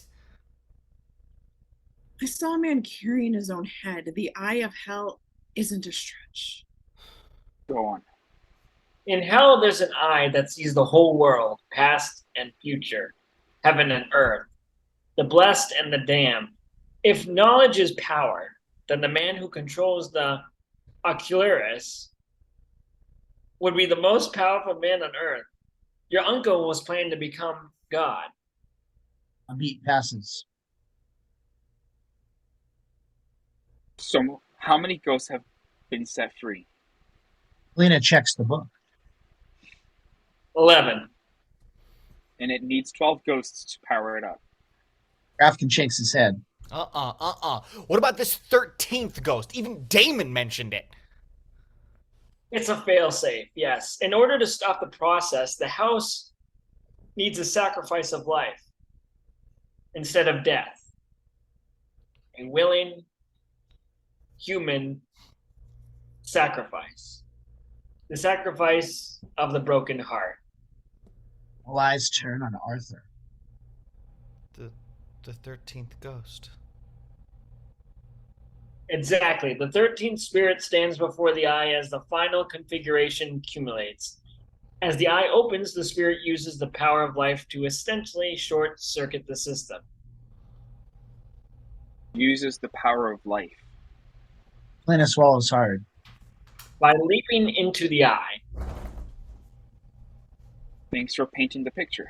Power of life. Let me see that. Rafkin studies the book, looking at it from different angles. It's obvious he doesn't know what he's looking at. A beat passes. Isn't there any other way? We can try it the old-fashioned way, but nobody's going to be able to brag about it later. He opens her bag, shows Maggie and Rafkin the dynamite. A long beat passes. Whatever we decide, we have to come up with a game plan soon. Time's running out. Rafkin takes a seat next to Arthur on the couch. Kalina is out of earshot, working out their plan. Arthur thinking while fidgeting with Rafkin's power and light tool belt left there from before. Hey, I know why you feel you have to do this. Get her away from me. Psychics call it linking. We linked earlier. I know everything about Jean, about you. Shut up. Believe me, you did the right thing. I'm not gonna listen to this from you. But Kalina's talking suicide, Arthur. Yeah, and if it saves my kids... But how do you know she's right? Think about it for a second. It doesn't add up. And what does? Huh, Dennis? How much of this fucking equation makes sense? You got a better idea because I'm fresh out of sanity at the moment. Just think about it for a minute, that's all. In case you haven't been counting, I'm out of time here. There aren't many options to consider, Mr. Psychic. What happened to Kathy and Bobby's options? You gonna give up on those too? Arthur grabs Rafkin by the shirt and pins him to the wall. You can go to hell. You hear me, you son of a bitch? To hell. All I can think about are my kids, goddammit. I don't even know if they're alive. Arthur is just about to lose it when Rafkin approaches. Let's find out, Arthur. For them. While there's still time, so you'll know. So we'll all know. After listening to Rafkin, Arthur recollects himself one last time. No matter what happens to me, to us all, do you think you can stop the machine? I got enough dynamite here to blow this place back to the 15th century, if that's the question. Okay. How many flares do you have left? 1. Why? We're going out again. Arthur, that's crazy. Those things out there will kill you. Not if we take that. Arthur points at one of the doors in the library. He and Rafkin remove the hinges off the spell-etched glass door using the tools from the belt. Written inside are the spells. He hands the door to Rafkin. All right. Got ourselves a Captain America shield, baby.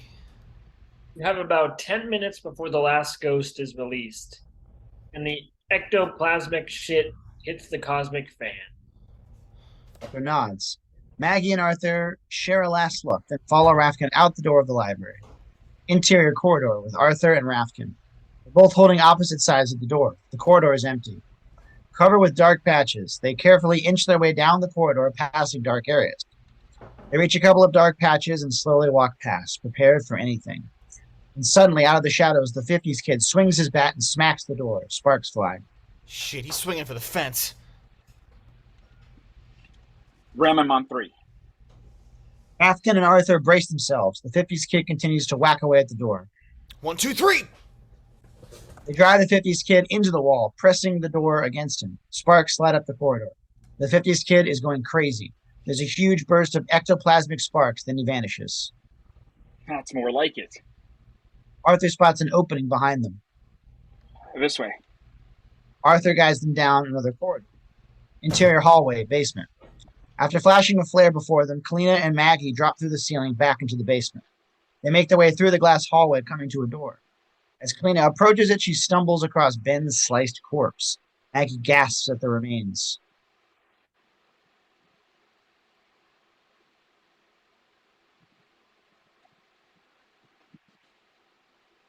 God, looks like we found the lawyer.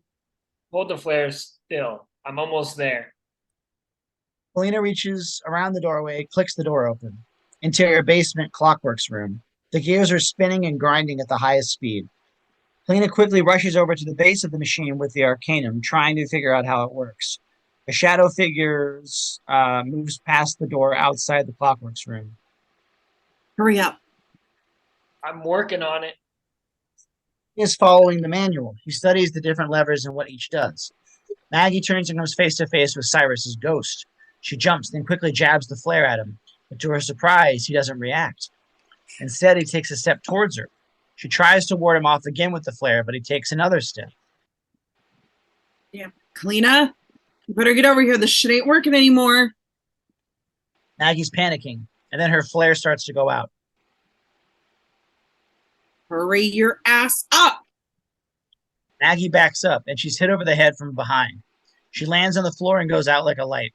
Cyrus's ghost approaches the body, and so does Kalina. The faint flare illuminates both of them. In Kalina's hand, we see the arcanum. It's obvious she just struck Maggie with it. Kalina removes her glasses and looks over at Cyrus's ghost. He's still there, hasn't vanished. They embrace and kiss. And then the flare completely goes out, plunging the room into darkness. Now we cut to interior hallway. Arthur and Rafkin are still walking the halls wearing glasses. They're on edge, nervously looking in all directions. At any moment, something could jump out of the shadows at them. There's no place like home. There's no place like home. Knock it off. Rafkin spots the hammer appear behind Arthur at the end of the hall. The hammer makes eye contact with Rafkin and charges. Oh, shit. Before Arthur even has time to turn around, Rafkin heroically shoves Arthur into the corner, pinning him safely behind the shield. Rafkin turns and faces the charging hammer. He's leaning back on the glass, preventing Arthur from getting out. What are you doing? Don't worry about it, Arthur. I've been looking for a reason to like myself for a long time now. The hammer approaches, but Rafkin's not running. The hammer stops right in front of Rafkin. Rafkin gulps. Dennis, no. Don't do this. Hey, big guy. No hard feelings, huh? Who am I kidding? Look at you. The hammer prepares to strike when a terrifying howl comes from the belly of the house. It gets everyone's attention, even the ghosts. What the hell was that? Christ. We're out of time. Rafkin turns back to the hammer, who grins an evil grin, then strikes. Interior basement, clockworks room. Another howl echoes through the room. Cyrus and Kalina watch as the 12th sign lines up and clicks into place, releasing the breaker. Kalina turns to him, pissed. Well, you know, it's one thing for me to have spent all the time with that idiot Damon, kill him and then steal his spells. Now I gotta babysit your stupid nephew so he doesn't get himself killed before you need him. Enough is enough, Cyrus.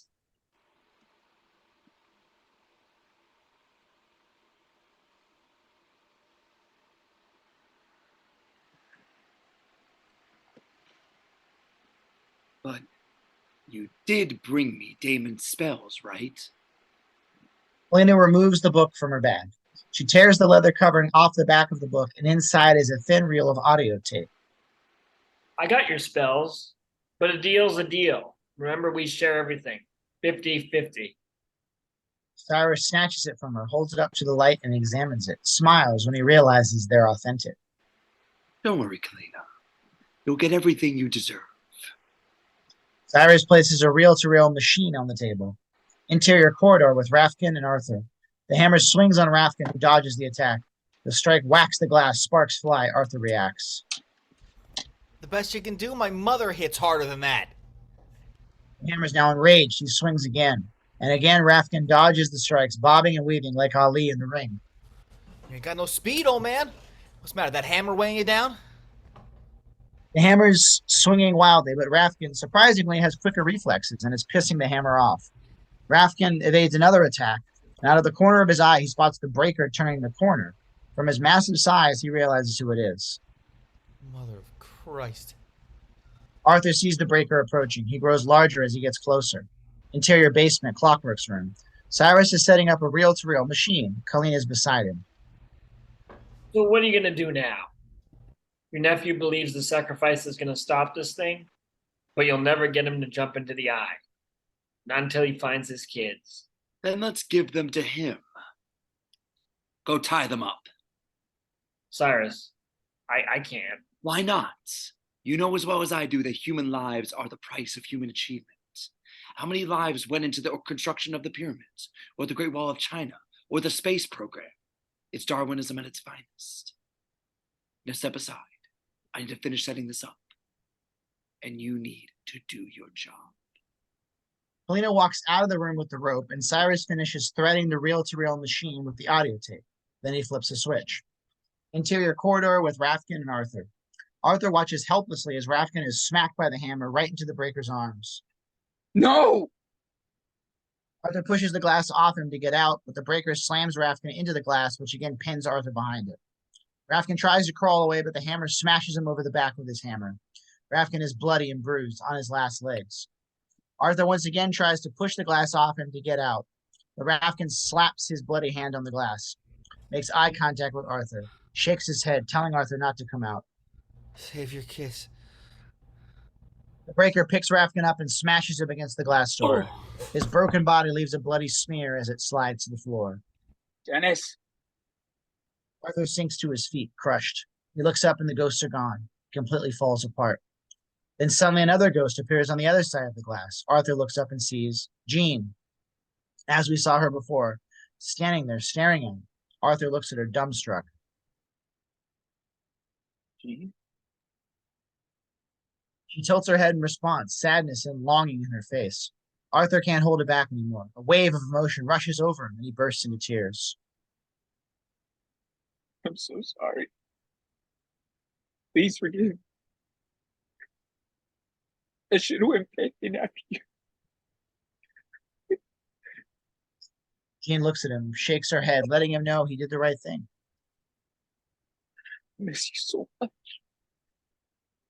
Arthur reaches out and places his hand against the glass to touch her on the other side. When interior basement, Clockwork's room. Cyrus finishes setting up the reel-to-reel, then he switches on the machine. A chanting sound, the spells being read over and over, very similar to what was used to lure the breaker in the opening scene, comes over the speakers in the house, only these are richer in tone and texture, stronger. Cyrus turns to Kalina. Time to finish this. Cut to interior house, various shots of ghosts, reacting with revulsion as they're engulfed by the chanting. They slowly begin to vanish one by one. Interior corridor with Arthur and Jean. Arthur has his hand on the glass. Jean's about to put her hand against his when the chanting sound hits her, and her hand slowly fades out of sight. Arthur watches her disappear in front of him, leaving Arthur Criticos completely alone.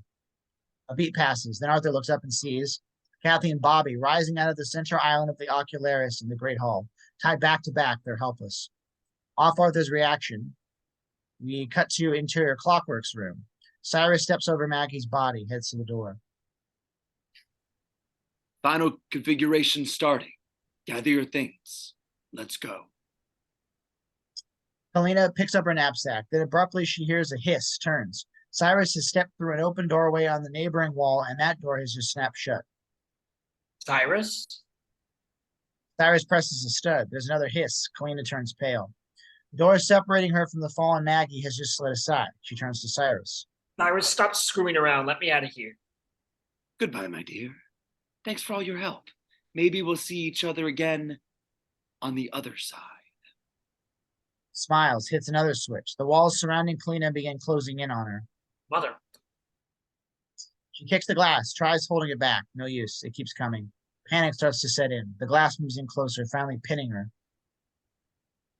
Oh, God. No. Please. Her face is pressed up against the glass. Her breasts flatten. Her eyes go wide. She starts to scream and scream. We start to hear the snapping of ribs. Her arms narrower than her body claw uselessly at the glass. Eh. Her head, now turned sideways, is being pressed flatter and flatter. Abruptly, there's a ghastly dull clunk as her skull splits and blood and brains splatter out. The walls continue to close, crushing her body, flattening, distending it until there's nothing recognizable. And still the walls keep closing until the entire inner surface, from wall to wall and floor to ceiling, is filled with a microscopically thin red smear that was once Kalina. Cut to interior Great Hall. Chanting is echoing through the house. The ocularis has begun to spin with Kathy and Bobby still seated in the center. One of the outer rings is slowly circling around them when it suddenly lifts up, swirling around them like a blade. Kathy! Don't look. I don't want to look. Then the second outer ring flaps up next and begins spinning in the opposite direction. Arthur appears in the doorway to the Great Hall. The kids spot him. Dad! Arthur sees their predicament, raises his glasses. Along with them are the ghosts surrounding the kids, each standing next to their symbols along the outermost ring. Daddy, get us out of here! Just don't move. Arthur approaches the outer ring just as a third inner ring flaps up, spinning in yet another direction, creating the combination of a meat grinder and a mixer. The ocularis is working its way closer to the kids. The kids slouch down. Make it stop, Dad! Make it stop! Interior main floor corridor, continuous action. Arthur notices Cyrus's ghost standing at the end of the corridor, a spectator to the deadly game. He's taken aback by the old man's presence, finally recognizing him. Cyrus? Damn you for building this place. Cyrus doesn't respond. Do something. Help me save the kids.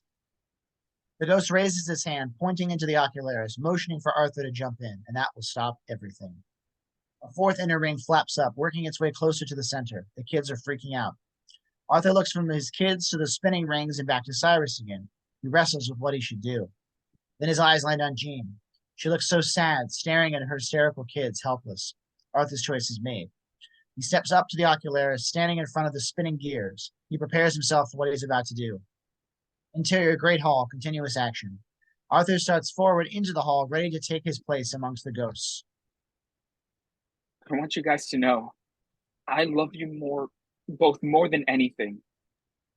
The kids realize what he's doing. Dad, don't! Daddy! It kills Arthur to see them like this. He can't let them die and make the same mistake he made before. He'd never be able to live with himself. This is his chance to redeem himself for Jean. The only way. I'm sorry. Take care of each other. Arthur takes a long look around at the macabre scene before him. First to the ghosts that circle the eye, each still trapped in his or her own hell. Then Arthur focuses on the blades that swirl around him, threatening to dice his family, all that he loves. Then Arthur looks down to the fiery mechanical purgatory that is the eye of hell. Its gigantic gears grinding away. The steel bathes in crimson light, driving the house/machine towards its fantastic culmination. Finally to the symbols on the outer ring that flash by at Arthur's feet. The whole effect does something to Arthur, especially the mesmerizing symbols flying by. We suddenly intercut with flashback, pages of Arcanum, flipping by in the library in flashback as Kalina was explaining the ghosts. According to this, there should only be 12 earthbound spirits trapped inside here. Cut back to Arthur's hand, doing something a math teacher does naturally, counting off with his fingers. The symbols float by in Arthur's gaze in slow motion. We cut back to Kalina, her explanation. The withered lover, the firstborn son, the torn prince, and here, the mountain lady, the great child, and the dire mother, the suicide, the torso, and the buried maiden. Then there's 3 death signs, the sign of hell's winter, the hammer, Ahina, and the juggernaut. Arthur takes in each of the ghosts, confirming Kalina's description. We cut back to Arthur's other hand. He's still tallying up the number of ghosts he's counting off in his head. 9, 10, 11, 12. 12? 12. Arthur flashes back to the library one final time. This time it's Rafkin doing the talking. It just doesn't add up. Arthur holds his hands before his eyes. 12. There are 12 ghosts on the ring. If I'm the 13th. Interior main floor corridor, continuous action. Arthur looks back into the hallway. There still stands Cyrus's ghost. Arthur slowly takes off his glasses. Cyrus is still standing there. Son of a bitch. Cyrus realizes he's been made. Arthur runs over and grabs his uncle, throwing him into the wall. Arthur throws a punch, landing a hard right on Cyrus. Stop the machine. Arthur punches Cyrus again and again. Cyrus stumbles backwards, regains himself, smiles, then goes after Arthur. Well, well. It's nice to see you have some of the family blood in you after all. Two men go at it. Arthur's fighting for his life. He's like a wild man, throwing everything he's got, hitting Cyrus everywhere, in the face, the body. You took away everything I loved, you monster. Everything. Now I want it back. Arthur has never been a warrior. Cyrus, spotting his opportunity, retaliates. Cyrus connects with Arthur in the face, knocking him down. Then he kicks Arthur in the gut a few times, making sure he stays down. How dare you stand in the way of history, Arthur? You are nothing, you hear me? Nothing. I dedicated my entire life to this every goddamn day. When have you ever shown that kind of dedication, huh? To anything? He kicks Arthur repeatedly like a sick mind kicking a dog to death. You make me sick. Intercut Clockwork's room. Maggie slowly comes to, awakened from the irritating noise of the chanting. The huge gearworks before her are spinning madly now. She notices Kalina's bloody, squashed remains in the glass beyond. Jesus. Man, what is that noise? Then she notices the reel-to-reel machine on the table. Maggie reaches the machine and looks for an off switch. Can't find one. The chanting sound is unbearable. She finally shoves the machine off the table and it goes crashing to the floor. Interior Great Hall. Arthur regains himself when Cyrus appears over him. The world hasn't time for small people, Arthur. People like you or Dennis or Kalina needs those who are willing to do anything, without question, for what they believe in. You son of a bitch. Arthur rises to attack, but Cyrus stops him with a steel sword he pulls from his cane. He points the blade beneath Arthur's chin. Arthur's eyes dart around, searching for a last way out. Cyrus spots Arthur thinking. I'm sorry, Arthur. Unlike Jean, you haven't got a choice this time. Now make the sacrifice, or your children will die. The chanting sound suddenly ends. Silence. Cyrus looks around in shock and confusion, as does Arthur. That's when he sees Bobby's scooter come rolling behind Cyrus from the other side of the corridor. Arthur quickly seizes the moment and kicks Cyrus's legs, throwing him off balance and stumbling backward right into the path of the scooter. Like a banana peel, Cyrus slips on it and lands on his ass. Arthur scoops up the cane as Cyrus struggles to get back to his feet. When Cyrus turns back around, Arthur cracks him across the chest with the cane, sending Cyrus sailing down the hall. He lands at the opening of the Great Hall, stunned by what just happened. He glances back at the scooter, then over to where it came. Nothing. He slips on his glasses for a moment, and there, standing casually in the corridor, is the ghost of Dennis Rafkin. Never bet against human nature, Arthur. You'll always lose. Arthur smiles and thanks. Cut to Cyrus, just as he comes to on the floor. He looks up and there's nothing there. Arthur puts on his glasses and sees 12 very deadly ghosts standing around Cyrus. The ghosts of the house reach down and grab Cyrus. Get away! No! Arthur watches as the ghosts tear into Cyrus. It's a feeding frenzy. The last one in to tear in is the breaker. Cyrus suffers a horrible ending. Let me go! No! Interior Great Hall, Ghost POV. Cyrus is born into the hall on the shoulders of the ghosts he enslaved. From children's POV, he's floating in, kicking and screaming all by himself. Back to scene. The children aren't sure what to think. They only know they too will join their uncle unless something happens. Their father rushes to the door. Don't look. Ghost POV. The ghosts lift Cyrus above their heads, all bloody and broken bones, bleeding and mangled, and throw him into the spinning gears of the ocularis. Blood and bones and flesh go flying. This and the damage Maggie has caused down in the basement causes the ocularis to go haywire. Interior Clockwork room, continuous action. Maggie stands before the mad machine as it whirls out of control.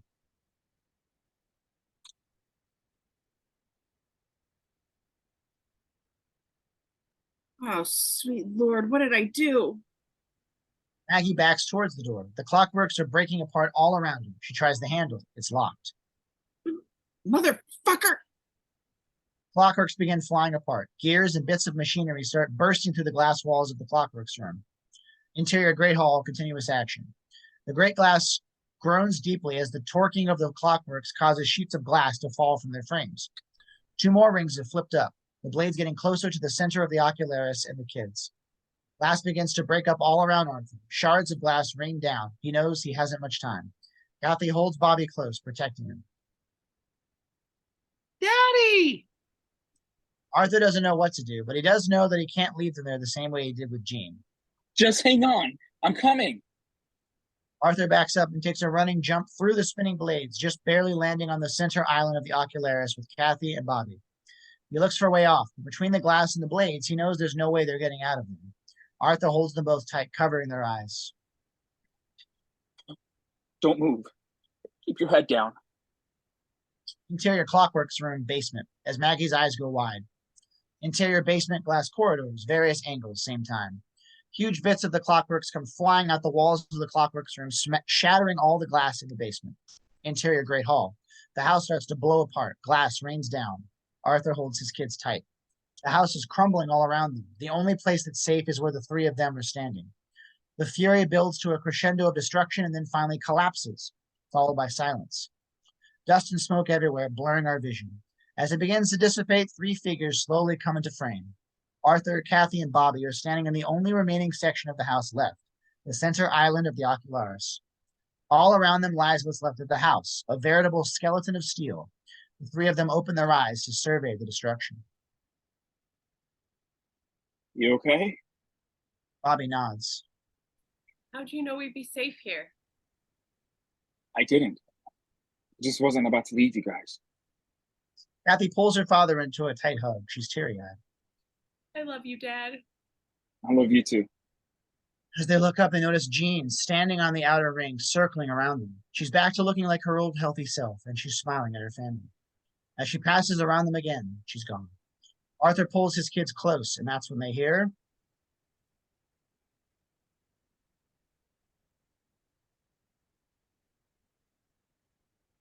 That's it. They all turn to see Maggie crawling out of the basement stairwell. She's a mess. She turns to Arthur and the kids. I'm through with this nanny shit. This is not in the job description. I'm sorry, you guys, but I quit. I quit. This puts a smile on Arthur, Kathy, and Bobby's faces as we fade out. The end.